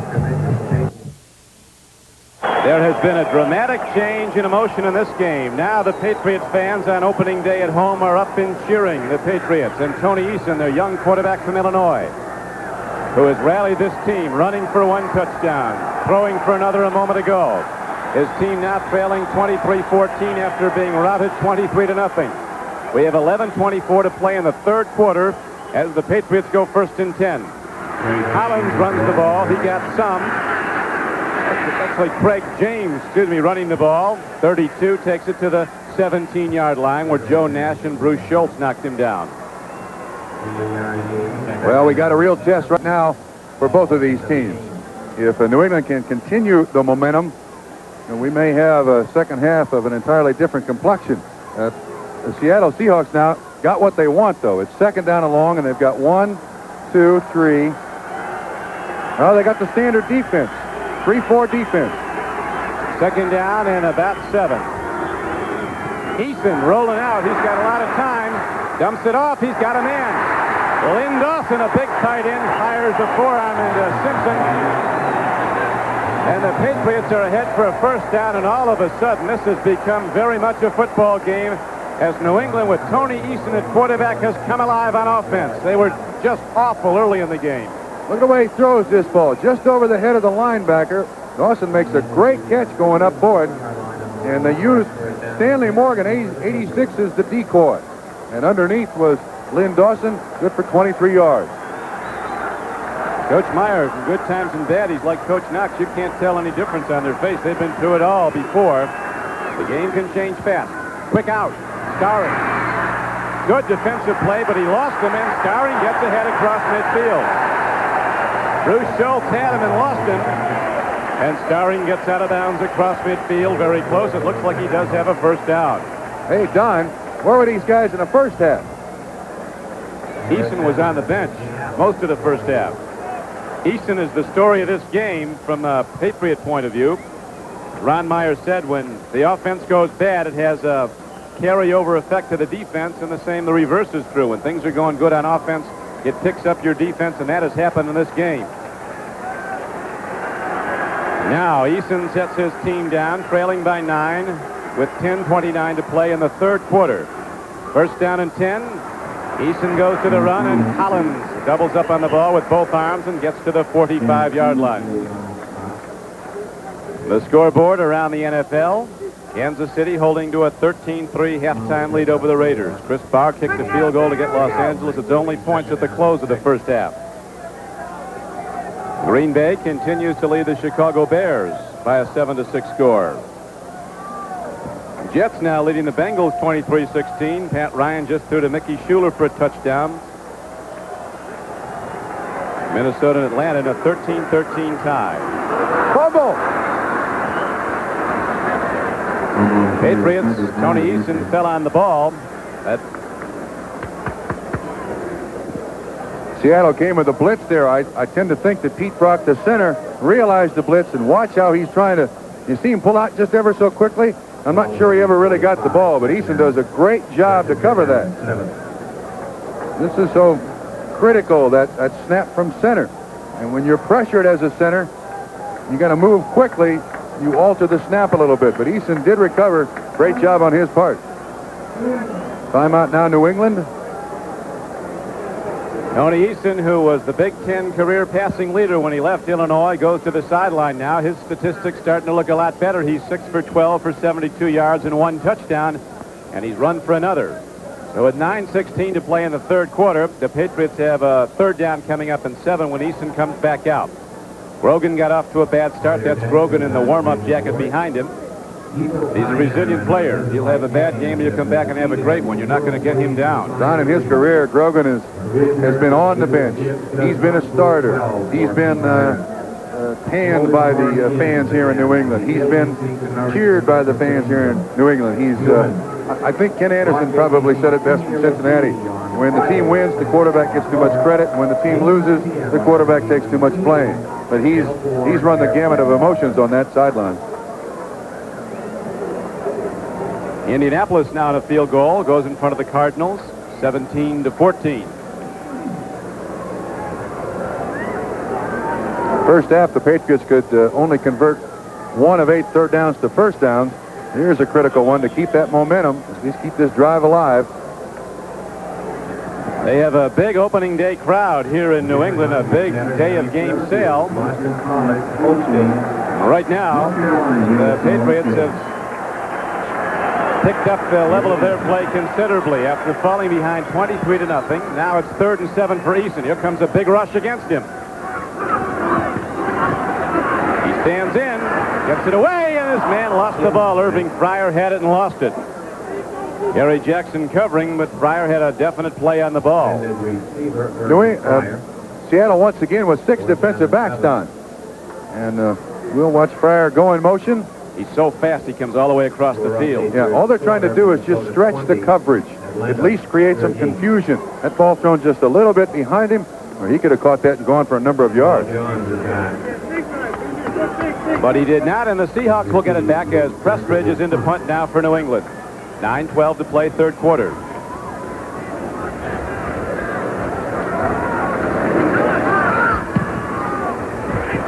A high punt. And a fair catch is signaled for and made by Paul John, so the Seahawks do get it back, but not where they'd like it. 35-yard punt gives Seattle a first down inside. They're right at the 10-yard line. So they've got a long way to go against a defense on the Patriots that's playing better football. Seahawks break the huddle. First and 10. They're starting out, though, at their 10-yard line. 9:05 to play third quarter. Seattle has the lead, 23-14. They've not scored in a long time, and the Patriots have the last 14 points of this game. Here's a hard run and a hard tackle. Eric Lane comes straight ahead. Moving up on him was Toby Williams, number 90, and Ken Sims, 77. We're still waiting for Ken Sims to be a great one. You may remember he was the #1 player picked in the entire NFL draft in '82 out of the University of Texas, and had a cracked leg bone last year, kept him out much of the season. Hasn't done it yet. No. Don, as a matter of fact, is there any other team in the NFL that has 2 players who were the overall first pick in the draft in their roster? They've got to. Irving Fryer and Ken Sims, the New England Patriots do. I think they're the only one in the NFL.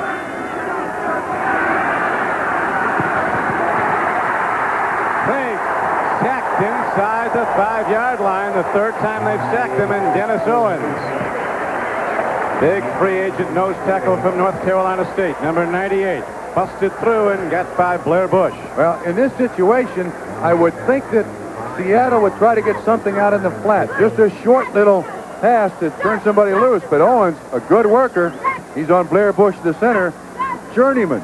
But he's done a good job for the New England Patriots. Another free agent who has turned out to be an excellent acquisition. And now, Seattle looking at 3rd down and 15. They're in real trouble. That's the goal line he's standing on. Dave Krieg back at his goal line in the shotgun. Throwing from the end zone. Here comes the rush, and there goes the long ball. Good coverage by the Patriots. Chris Castor, a flyer from Duke, was going for the ball, and now the Seattle Seahawks must punt the ball from their end zone, and Irving Fryer is in to return it. Well, the field position now definitely on the side of the New England Patriots. It's amazing how that's turned from first half to second half. Remember Chuck Knox telling us last night, we got to give the Patriots a long field, 80 yards, as opposed to 50.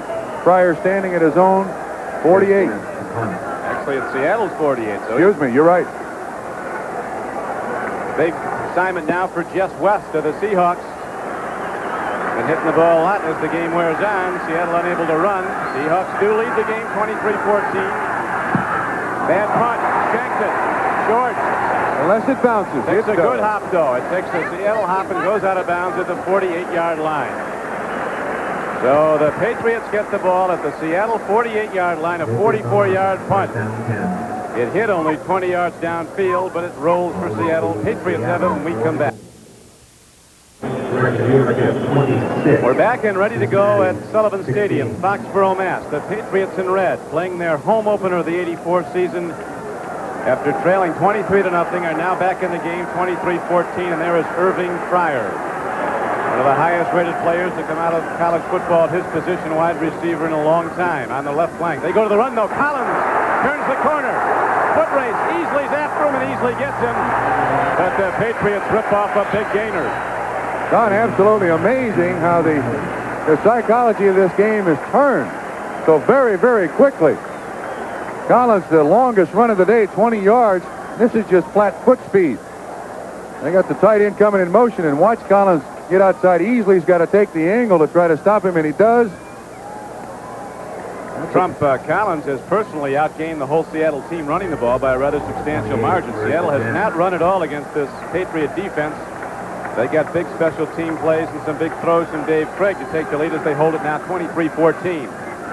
Since they went up 23-0, momentum has changed, and here's a swing pass, blocker in front. Turning upfield is Tony Collins, and very good defensive play by Seattle. Shelton Robinson, shaken up a short time ago, right back in to make the hit. Well, for New England, I think that's very smart. The more times you can get the ball in the hands of Tony Collins, the better chance you have of getting it down the field. Tom Catlin, the defensive coordinator of the Seahawks. Ralph Hawkins, the backfield coach in the defensive secondary. They talk about the key to the defense being relentless, swarming to the football as a group. 26-16 now, the Jets leading. Minnesota moves out in front of Atlanta. Vikings yet to win a game. 2nd and 8. Eason with a good fake. Here's a pass and a completion to Lynn Dawson. They've gone to him twice, and he's caught them both. It's close to a first down. Don, the exact same play, too. Eason rolls out with protection, and they're a little afraid of that pass rush by the Seattle Seahawks. This is well designed. He fakes to the running back. You see Hanna, Hawk Hanna. No, that's Wooten, 61 pulling. Hanna's out in front of Eason. Personal escort, and then the tight end coming from the other side underneath all the coverage makes the catch, but it's not enough for the first down. Tony Collins and Mosi Tatupu, a pair of runners in on 3rd and short. 3rd and just over a yard. Tatupu gets the first down, and Moore as he tracks the Seattle defensive front, then gets down to the 17-yard line. John Harris and Paul Moyer combined on the stop for the Seahawks. But New England drives on and gets 4 new downs. I'd certainly try to keep that young man in the ballgame. He's one of the toughest runners in the game today. And he's also a good blocker and was the personal escort for Tony Collins last year in his 1,000-yard rushing season. But he's back on the bench, back to the one-back offense. Collins gets the ball and gets inside the 15-yard line on a first down carry, got perhaps 3 yards. Again, Shelton Robinson fills quickly to make the stop. Clock is running in the 3rd quarter. 5 minutes and 15 seconds left to play. The sun bright and shining now in Massachusetts again, as the Patriots have made a dramatic turnabout in this game. Collins running the ball 14 times so far with 68 yards in the books for him. Ron Meyer, the coach, saw a flaming disaster on his hands as his team fell behind 23-0 with about as inept National Football League play as you're going to see. Then Eason came in the game, and the whole ball game turned.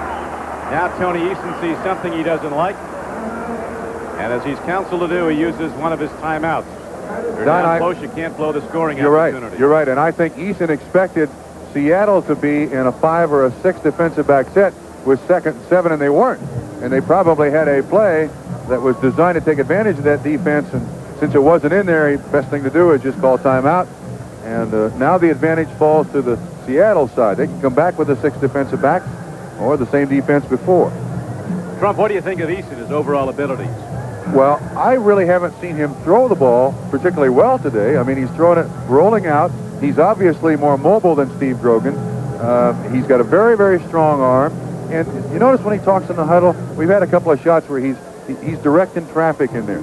At least he's got the self-confidence to say, look, I don't care what the problems were in the first half. I'm here. We're going to go get them. And that is a big lift for any football team. Well, he's big enough. It looks like a tight end. Easton is 6'4", 215 pounds in his second year from Illinois. This team has responded. Indianapolis continues to lead St. Louis 17-14. In the second half, now here's how this game has changed, Trump. You see the total numbers are really dominant for New England. 104 yards to just 16 for Seattle.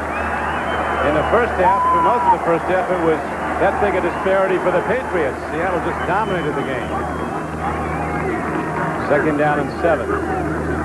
Easton taking a look. Who gets time? Has a man. Starring. Juke moving. Out of bounds at the 2-yard line. First down, New England. In a minute, this could be a 2-point game. And what a turnaround. 12 yards on that catch. In the first half, the Patriots could not protect Steve Grogan. And on that particular play, Easton had all kinds of time to throw it. Well, look at the time that he's got to throw it. Great job by Hanna. By Holloway. He can look all over the place. Starring just standing out there with nobody around. He makes a good move on, is that Michael Jackson, 55? Tupu now in the ball game. They might give it to Mosley right up the middle. We'll see as they go first and goal from the 2. Tupu. Unbelievable. Touchdown, New England. You see John Hanna. Hanna blasted the defensive lineman from Seattle 5 yards back. I don't blame the Patriots for following John Hanna into the end zone in anybody's ballpark. What a game. What a football game now. I'll guarantee you this, the Seahawks aren't done yet either. But see, they fed on the first half mistakes of the New England Patriots. Second half, they haven't made a mistake. What we'd like to get reported, and maybe we could bottle it and sell it, is Meyer's halftime speech. You know, he may not have said a thing. Might have been brief.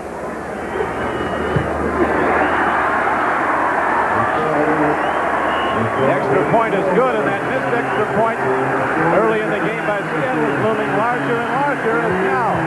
It's a 23-21 game. The Seahawks lead cut to 2. That's how it went. 49 plays.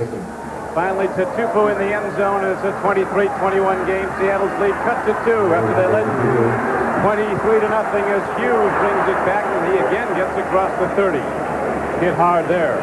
Don, here's the first down total right now in the game. New England 13, Seattle 10. Seattle got 9 in the first half. They've gotten 1 in the second half. And New England has gotten 10. Now, in the first half, we talked about the lack of emotion on these New England Patriots special teams. Let's see if we can see a little more emotion here now. Well, at least they're there taking on Seattle Seahawks. That's a good hit on the tackle. It does appear that the emotion has changed completely.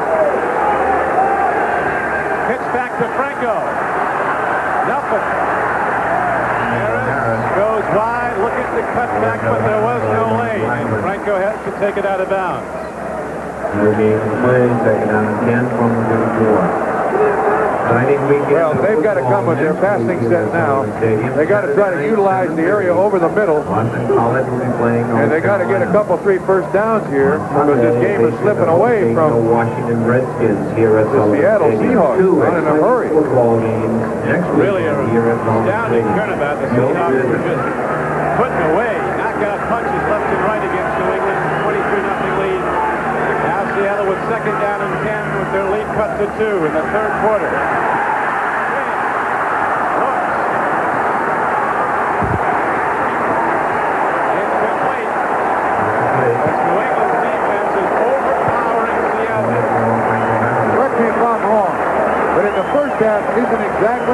Isn't that exactly the way the New England offense looked? Disorganized, people looking for receivers, nothing really good going on. He's getting a rollout by Krieg. He's looking for anybody that's open down the field. See, they get good pressure. Lester Williams, 72 up there. Ken Sims almost gets him. Look, he's got nobody to throw it to. And he throws it at Franco Harris. Not even close to a reception. Third down. A good second look. Our producer for NBC Sports is Glenn Adamo. Our director, Bob Levy. And we have 4:11 to play. Third quarter, 3rd and 10 Seattle from the shotgun. Krieg has to hurry. Gets a strike and the ball is caught. Darrell Turner has slipped off the shoulder pad. And so the Seahawks have shipped the ball again.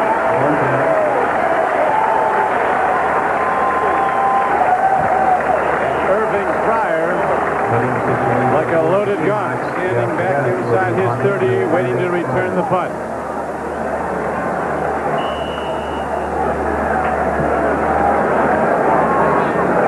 Tony Eason ready to come back in. He's hit 7 of 9 passes in the second half for 65 yards and a touchdown. 23-21 is the score. Good punt. West hitting it high. Fryer signals for and makes a fair catch at his 34. But relatively good field position for the Patriots as Eason brings the offense back out. Trump. Now here's the story of the game to this point. The Seattle Seahawks, a grand total of 39 yards rushing. Last year, Kurt Warner averaged 21 carries and 90 yards. At the outset of this game, Chuck Knox told us that we've got to replace that somehow. They've got nothing. And it's 1, 2, 3 and kick. They can't establish anything. Keep the New England offense off the field this second half. Unable to run the ball. The lament of Mike McCormick at halftime has been a big factor as they continue unable to run. And here's the first down carry. Greg James runs the ball. Gets across the 35-yard line. They'll spot the ball at the 37. So he got 3. It'll be second down and 7. Greg James was one of the Pony Express backs at SMU under Ron Meyer. The other one was Eric Dickerson. Might be as good as ever come down the line. Oh, you got that right. John Robinson is building an entire offense around him. Actually second in a long 6 with a head the ball spotted. James has run 6 times for 16 yards. Where's Collins?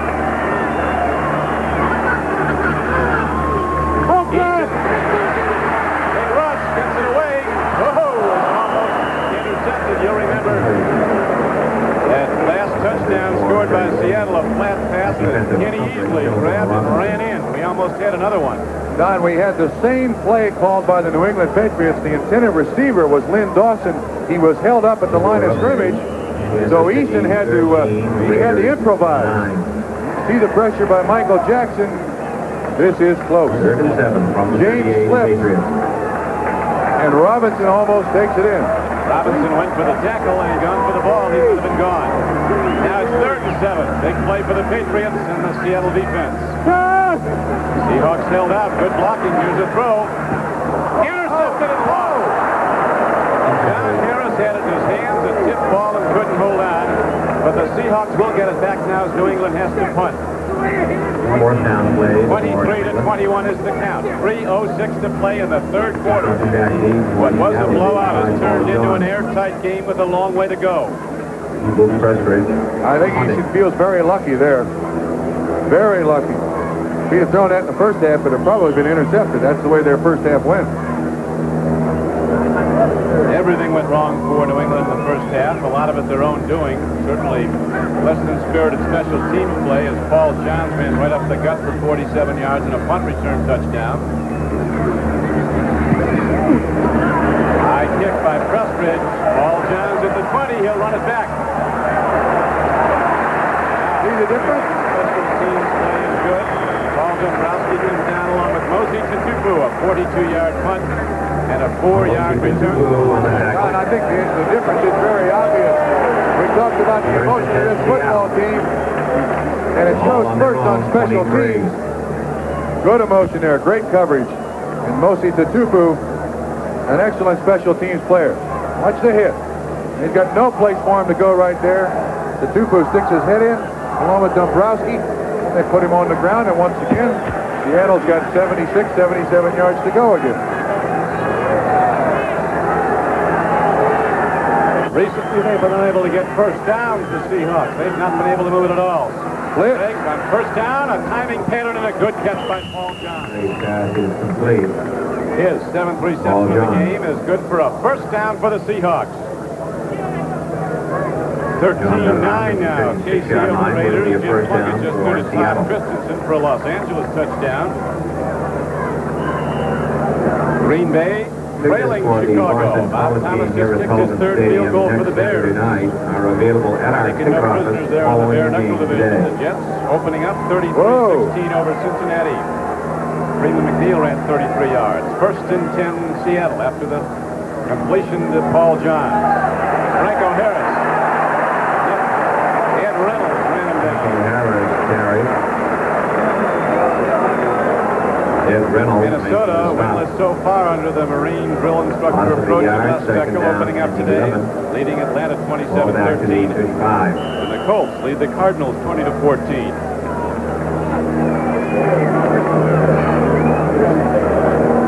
Franco's last run resulted in a 2-yard loss for the Seahawks, so it's going to be second down and 12. See if Dave Krieg can get the Seahawks moving now. Long ball, and again he has Paul Johns. He's playing great ball, taking the defender's deep, then cutting back. Ronnie Lippett looks like he's at a hoedown, spinning in circles. Yeah, he had been out of the ballgame for quite a while, Ronnie Lippett. Ernest Gordon, a rookie. Ernest Gibson, a rookie, was covering. They put him back in the ballgame. Here's the stat of the game now. The Seattle Seahawks, 25 rushes, 38 yards. I mean, eventually you got to give up and keep going with those timing passes, Craig, to this guy and that guy. They're not going to be able to run the ball. Well, I think they're going to try right now, Trump. It's third down and less than a yard. 45-yard line of Seattle. High set. David Hughes, the up back to block. The handoff. Eric Lane. Eric Lane is going to be right about where he needed to go. Had to get to the 46. Look, it might be close enough to measure. Where they have a spotter right now. Looks like he's got it. Well, with this first down, they can stop the bleeding. Although, see the dive here. Hughes up front on the lead block. Lane just tries to dive over his own man. It appears that he got it, although it's going to be very close. He's got it, I think, by the nose of the ball. First down, Seattle it is, and so the Seahawks, with consecutive first downs now, get out of trouble and move the ball out to their 46-yard line. Bright, sunny day in New England. Crystal clear day with the temperature about 70. 46-yard line, first down. Third quarter clock is running, 1:52 to play and running. John, I noticed that Ernest Gibson back in the ballgame now at the top of the screen. They've been picking on him. They got a rollout, looking long. Myers. Ball is caught by Steve Largent. Linebacker Steve Nelson was against him, and Largent makes the reception. And it's yet another Seattle first down. So now the Seahawks get their running and their passing game going. You're right, and I think they've pretty much given up on the run. They're not going to get a lot of yards. Let's throw it down there, the intermediate area. Not take too big a chance. Craig is a good rollout quarterback. They're finally getting offense out of the Seahawks with Craig rolling out and firing downfield. Don Myers looking for that defense that stuffed the Seahawks earlier in the second half. First and 10. David Hughes loses 4 yards. David Hughes carry. Toby Williams, a 10th round draft choice from Nebraska. Right there with the handoff to make the stop for a loss. Just see the quickness of Toby Williams here. Jumps right inside the block and was there to almost take the handoff. Andre Tippett, 56, also back there. I know Chuck Knox likes to run the football, but you got to know when it ain't going to work and go to something else. The running game surely has not been working for Seattle. It has not been here. But the Seahawks still lead 23-21. Inside a minute to play in the third quarter. Craig throws. He has a man open. Charlie Young, his tight end, makes a diving play on the ball and looks like he's got it. Big play by Charlie Young. Good for about 9 yards. He was uncovered. He had Blackman 55 inside, Roland James 38 outside. They haven't, Seattle hasn't thrown the ball a great deal to the tight end today. Let's see if we can see this pattern. Watch how open he is. If the ball is thrown right in Charlie's chest, he can gain another 10 yards. If he does catch it, there's James 38 on the outside, 55 Blackman on the inside.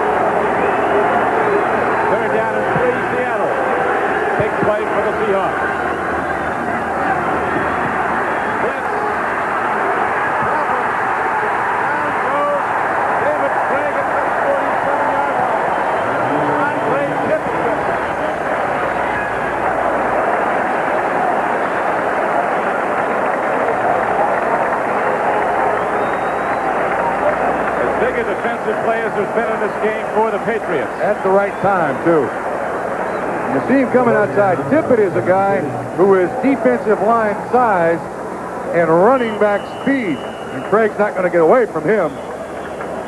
He had no chance whatsoever. You see the blitz 57 inside. And here comes Tippett to the outside. That will do it. So at the end of the third quarter, the score is Seattle 23 and New England 21. We'll be right back after these messages from your local station. With Bob Trumpy, this is Don Criqui back at Sullivan Stadium, Foxborough, Mass. The Seahawks must punt the ball after David Krieg was sacked on a third down play, rolling to pass. Andre Tippett got him. Seahawks holding to a 2-point lead as we open the fourth quarter. An excellent punt by Jeff West. And it hops into the end zone despite good coverage by the special teamers for the Seahawks. So it comes out to the 20. And there the Patriots going offense, trailing by just 2, first and 10. He joined us late. New England was behind Seattle 23-0 in the first half. Seahawks scoring every way. Paul Johns in a 47-yard punt return. Kenny Easley on an interception return.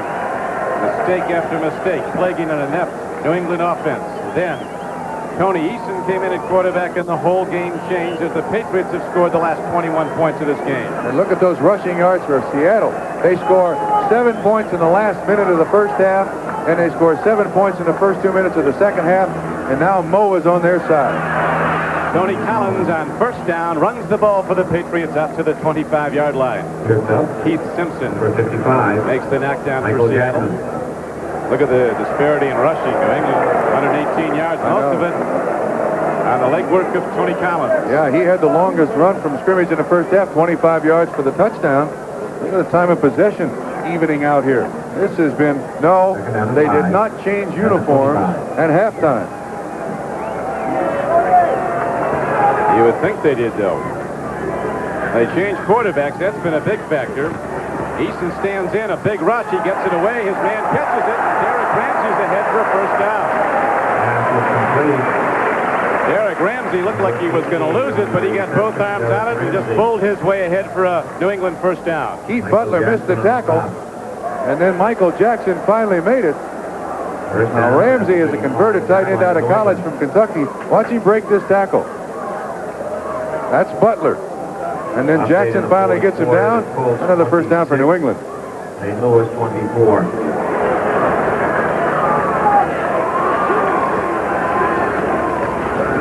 Handoff. Turning upfield is Tony Collins for 12 yards and a New England first down. Simpson finally knocked him down as these offensive linemen for the Patriots are really blasting people. Holloway and Haley, the 290-pound tackles. Hanna and Wooten, the guards, and Pete Brock, the center. Let's also give an assist to Irving Fryer. Watch him, number 80. He gets a block, and he allows Tony Collins to break up underneath it right there. You see, on 22, Dave Brown, and that gets Tony Collins the next 7 yards.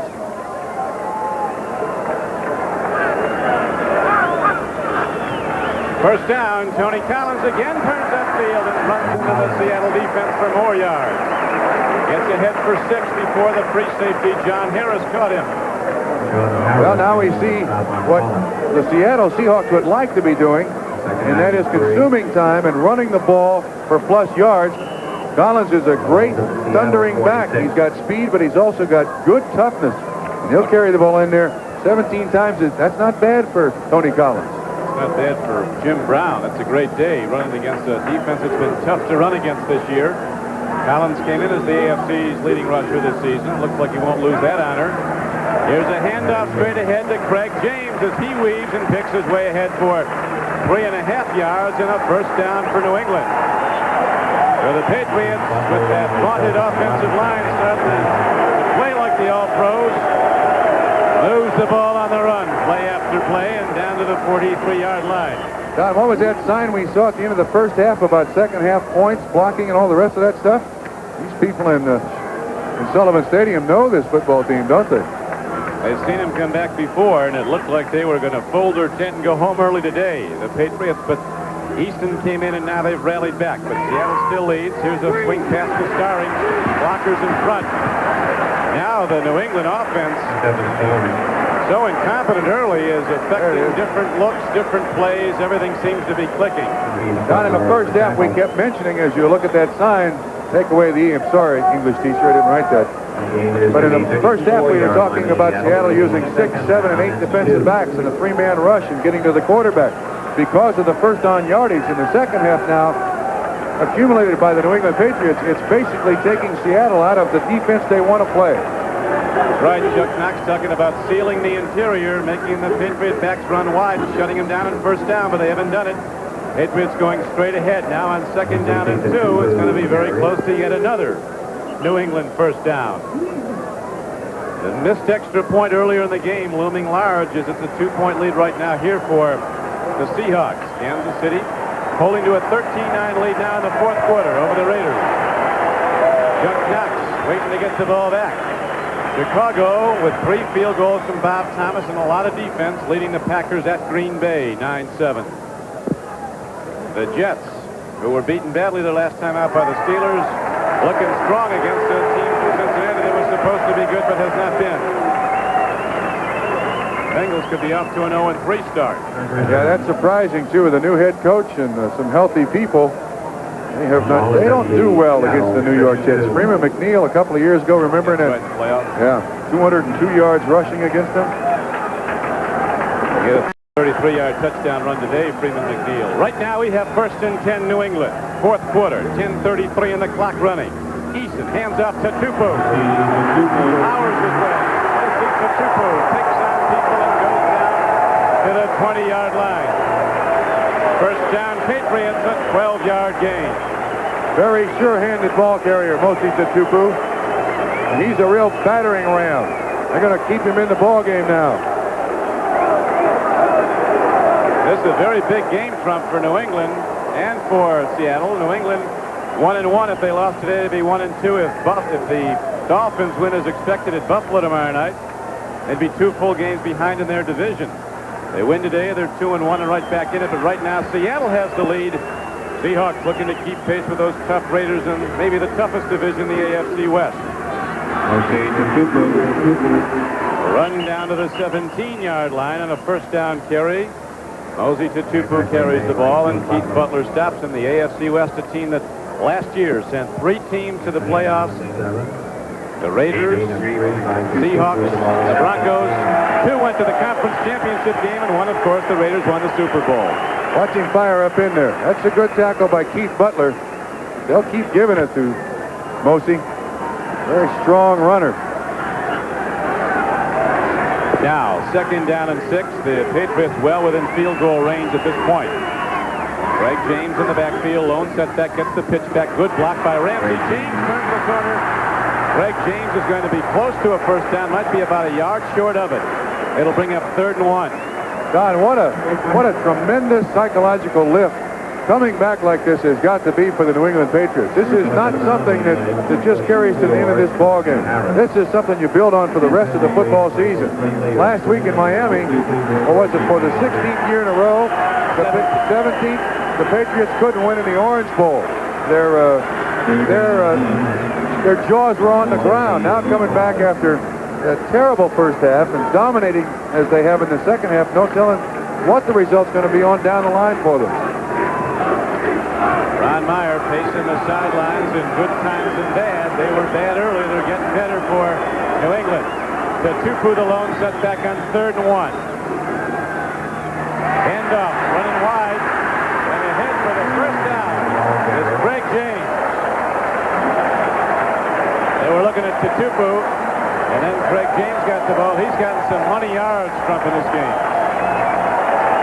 1st and goal at the 10. He came from the U.S. Football League over here. Had some knee problems last year. Is a good special back for the New England Patriots, Greg James is. Now who do they have in there? They come back with Collins, do they? Yep. Blitz. And the blitz worked. Kenny Easley came a-flying from the strong safety position. He got the ball carrier because the defensive line hasn't been. Interesting call by the Seattle Seahawks down there, you don't normally see a lot of blitzing, especially from a safety, but he goes in between guard and tackle and is there to make the tackle in the backfield. Look at him. Look at him. Easley's trying to fire up his team. Come on, we're not going to let this get away from us now. Stop him here. Turned into some football game. 8:24 to play in the fourth quarter. Clock running, New England in red. Trailing 23-21, but driving. Second down and 10. Pitch Reverse. Back. Reverse it is. Look at that block. But they blocked him into his own man. Bruce Schultz was blocked right into the ball carrier. What a play. Fryer. Bruce Schultz pushes the guy into Fryer and makes the tackle. What a defensive play by this kid. You can see it coming. Fryer with great speed. Now watch what 58 Schultz does. He takes Eason, pushes him right into Fryer. What a play. Big play by Bruce Schultz, a third-year linebacker from Texas. There's nobody out here. If Schultz doesn't stop Fryer right here, there's nobody left. I mean, Fryer's going to run for another 10 yards. Seattle's gained a grand total of 3 yards rushing in the second half. New England 95. Third down and 10. They go with a draw play, and the two-boot takes it right up the middle down to the 15-yard line. They set up a try at a go-ahead field goal if it's successful. Joe Nash knocked him down. Don, this will be Tony Franklin's first field goal attempt in the regular season for the New England Patriots. Right. Tony Franklin. He can make a lot of friends here, getting this one through the uprights. In the fourth quarter, New York Jets 23, Cincinnati 16. Wonder about that bare foot up here when it comes late November. Yeah.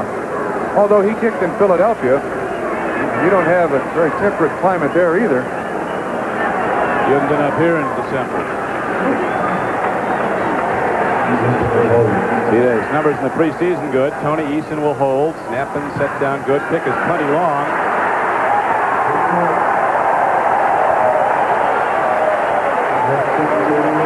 It's good. They're waiting a long time to make the call, but the kick is good. Look at this. You can't demonstrate, but you can talk.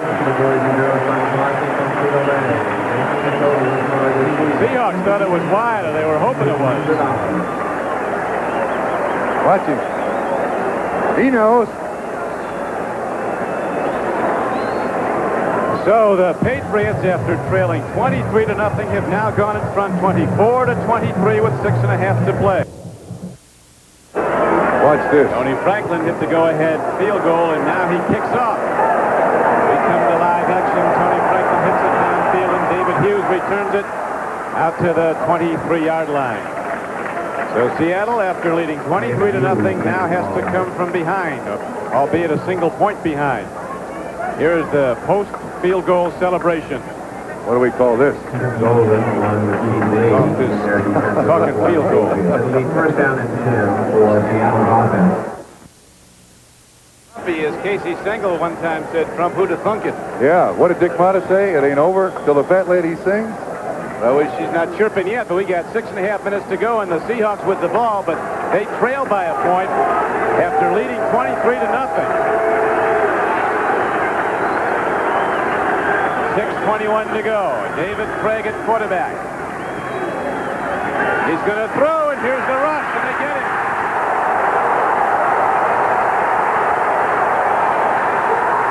New England has the ball. Lester with the Lester Williams.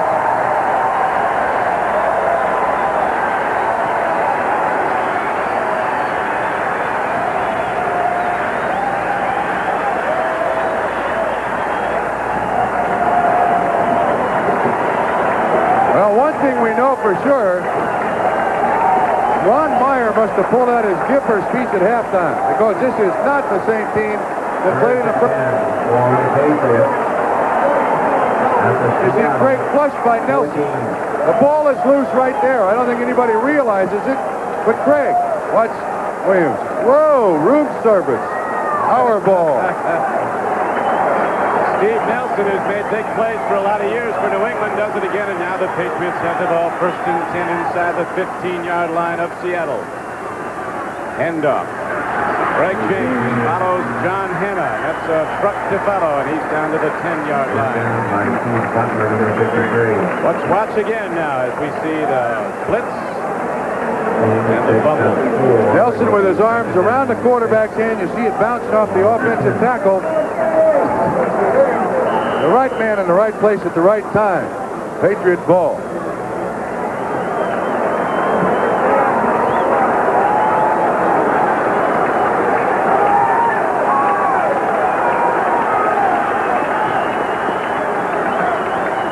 From the 10, here's the run. Going to the end zone. Mosey Tatupu.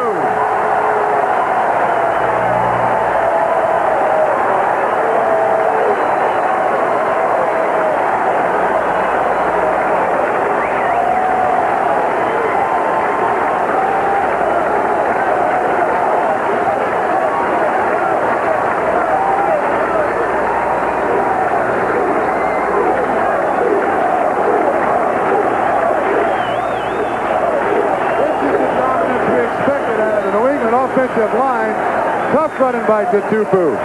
8 carries, 40 yards. That was his second TD.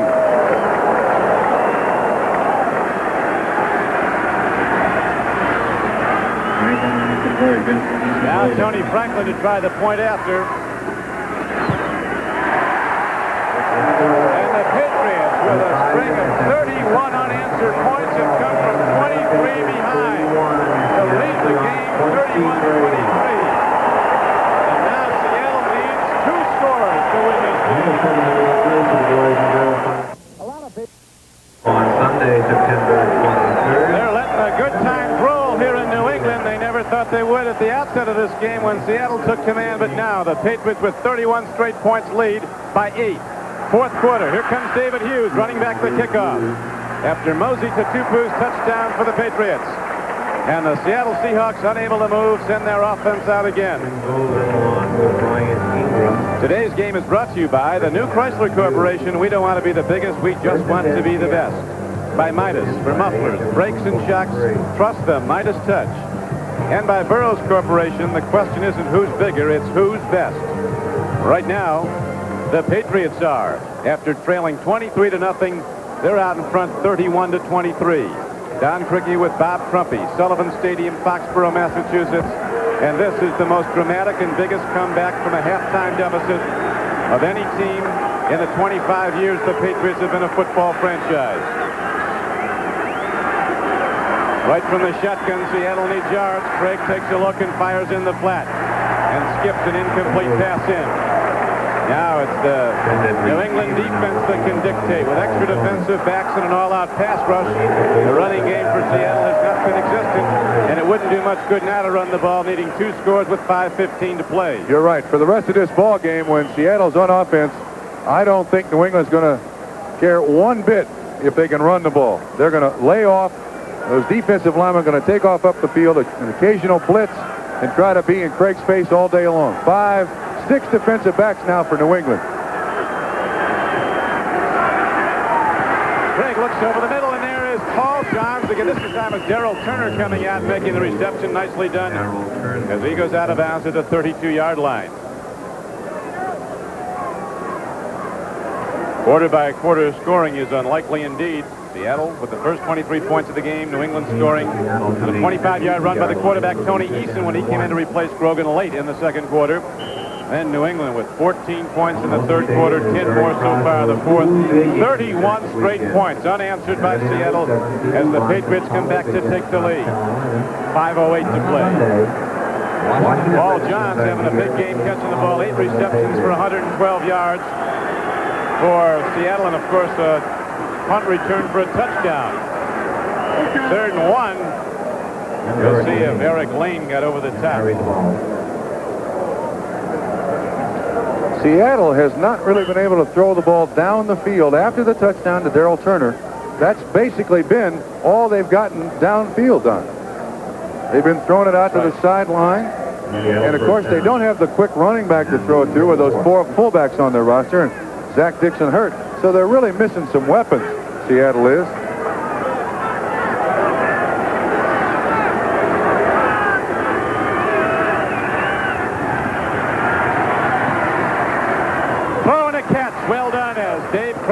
the ball, and Largent, who's not fast, but you get it near him, he's got it. He did just then for a first down for the Seahawks. He's out to the 47-yard line. A gain of 12 yards on the play. The Seahawks got to start hustling up. Excuse me, Don. Once again, this is our matchup. This is Claiborne versus Largent. Craig watching him all the way across the field. Largent gets just a little bit of cushion. Craig puts it right on the money. And it's 1st and 10 Seattle at their 47-yard line. Seahawks trail 31-23. 4 minutes to play. Paul Dombrowski, a hard hitter, comes up and pops the receiver Byron Walker. Loosens the ball so it's incomplete into the 2nd down and 10 Seattle. There's only 4 minutes left in this ball game, and the Seahawks have 3 timeouts. They're going to start going into their 2-minute offense now. They can't be taking time in the huddle, and they got to throw the ball down the field. On the Seattle 47. Well, you know, before long, Trump, number 81, who's moving out to the right flank. The deep speed. Darrell Turner, they'll be going to him. He's at the top of your screen. Before long, they will be going to Turner on a fly. Craig looking deep. No! Dombrowski intercepts. And he's back inside the 40. Paul Dombrowski, number 47 in your program and number 1 in their hearts in New England right now, stops this Seattle drive. 22 yards on the return. There's a very late flag. You can see Seattle was going to the outside, trying to stop the clock after the reception, but Dombrowski plays it perfectly. Against the red team.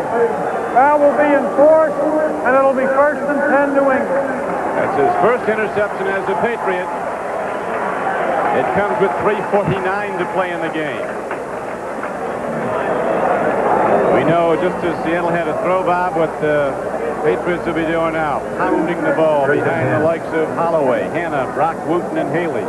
What a turnaround. You never know what ignites something like this either. Ball is on the 44-yard line of Seattle. You know, as Chuck Knox told us last night, his biggest fear happened today. They couldn't run the football, and they couldn't get New England in those 2nd and 3rd and long situations in the second half. First half, they did a good job of it. Second half, they couldn't follow through. They couldn't put them away. They had them down, but they couldn't put them away. You would think at 23-0 they were put away, but Easton came in and the Patriots fumble. Another free ball. Stephen Starring. When it rains, it pours. A complete turnabout, not only on the scoreboard, but in the way the breaks have been going. That time, a lost ball almost resulted in a Patriot touchdown when they got it back. Dave Brown made the hit on Tony Collins. Now watch this thing squirt away from him. And this is the way the second half has been for the... Down at the 20. This is the way the second half has been. Watch that ball bounce up perfectly right there. I mean, bounced right up into his hands. First down. Just the way they draw it up on the chalkboard. Nothing to it. Trick play, whatever it takes. Right now, the Patriots with a first down. Go to the run. Here comes Tony Collins. Breaking tackle. The guards pull, and again, the Seattle defense is opened up. They've been pounding away at it. And New England's offensive line bigger and stronger as the game wears on. Watch that line of scrimmage. He slides sideways, and then it's got that good first step up the field with acceleration. And he gets 8-9 yards in a hurry. He got 8. 2nd down and 2.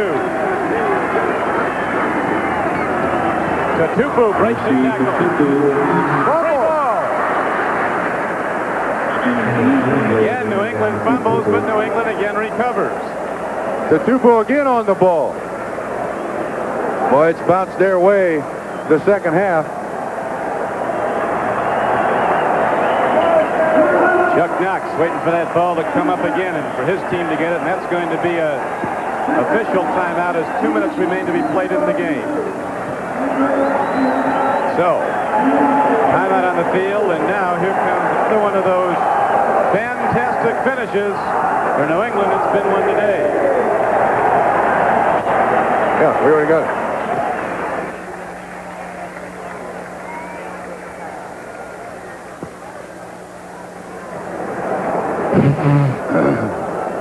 This is astounding. All the Patriots on the road when they play the New York Jets at the Meadowlands. The official travel agency for the New England Patriots for your reservation. Crimson has offices in Boston as well as in the suburbs. Call them tomorrow.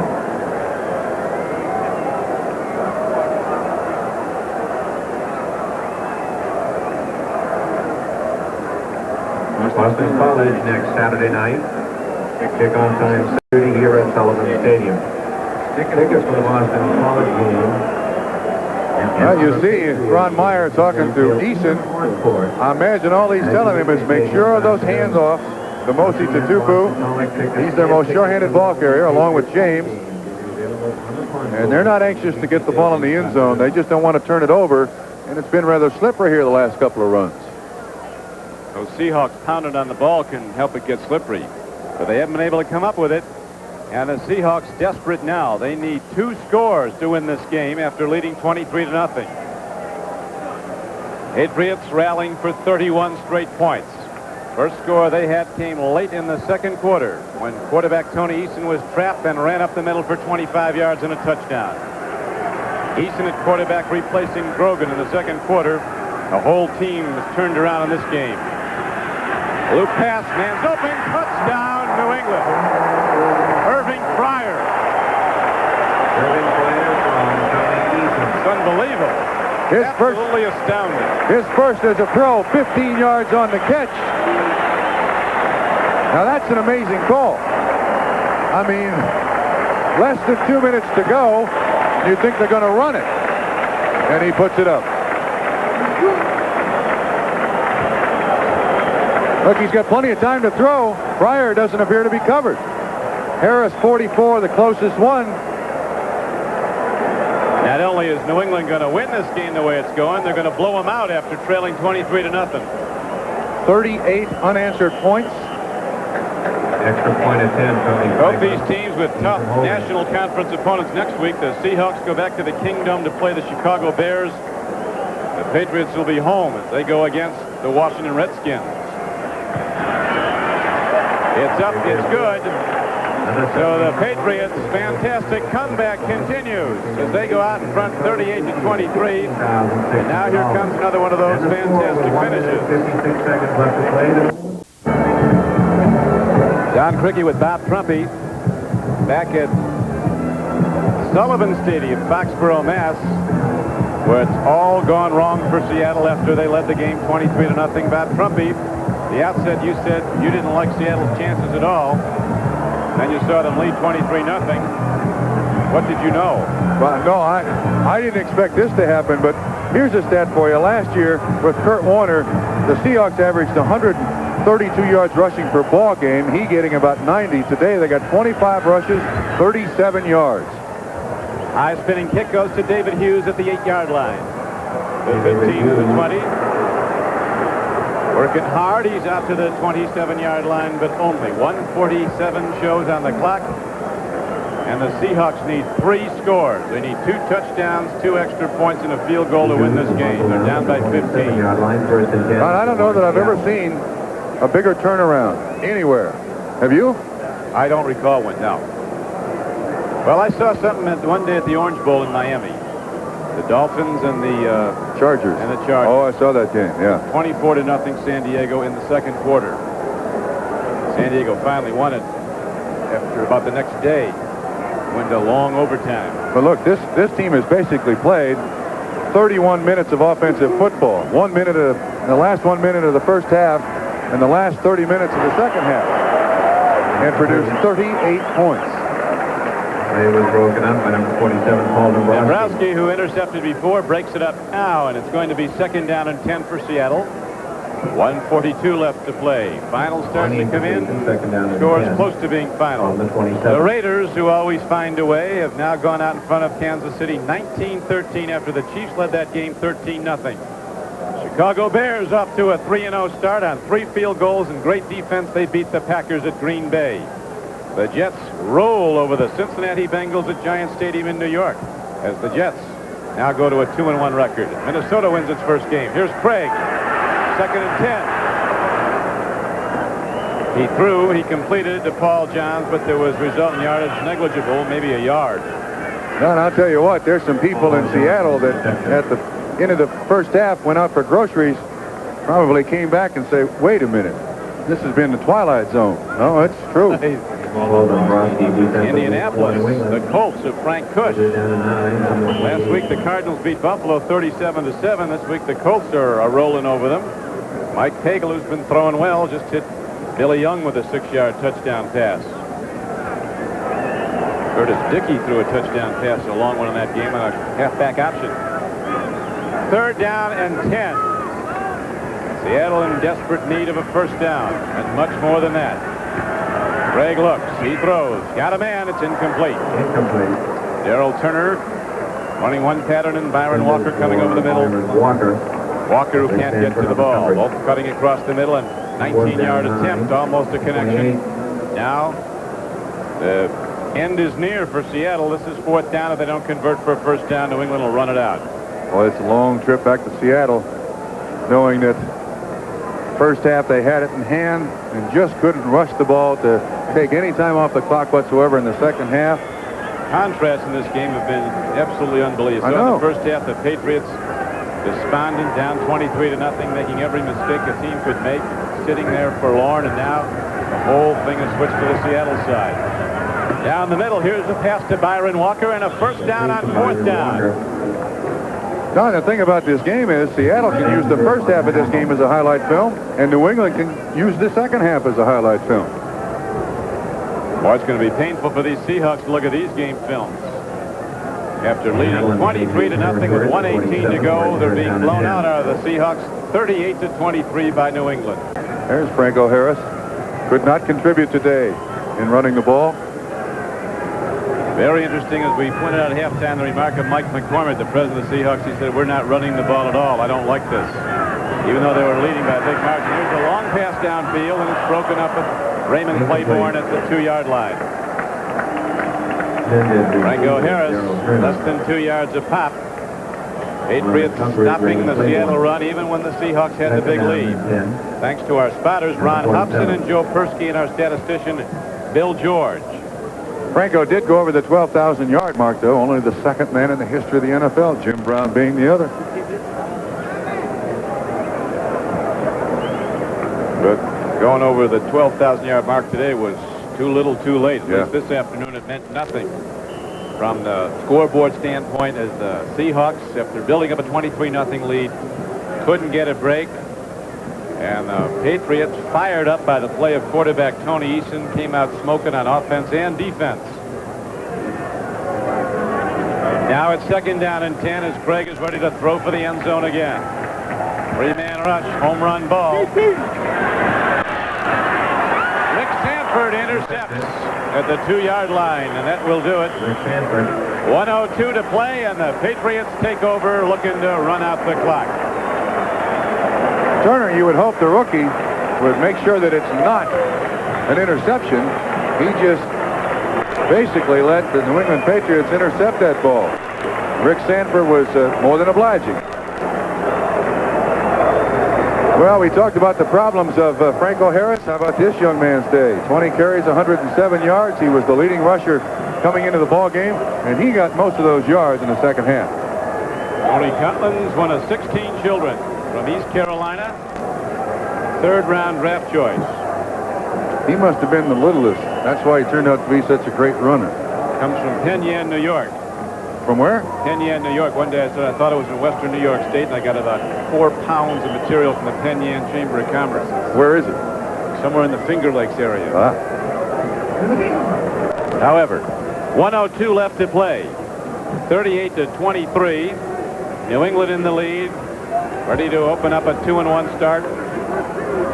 Seahawks will go home 2-1 as Tony Eason puts his head down, and the clock ticks on. I tell you one thing you can count on from a Chuck Knox team and a Seahawks team.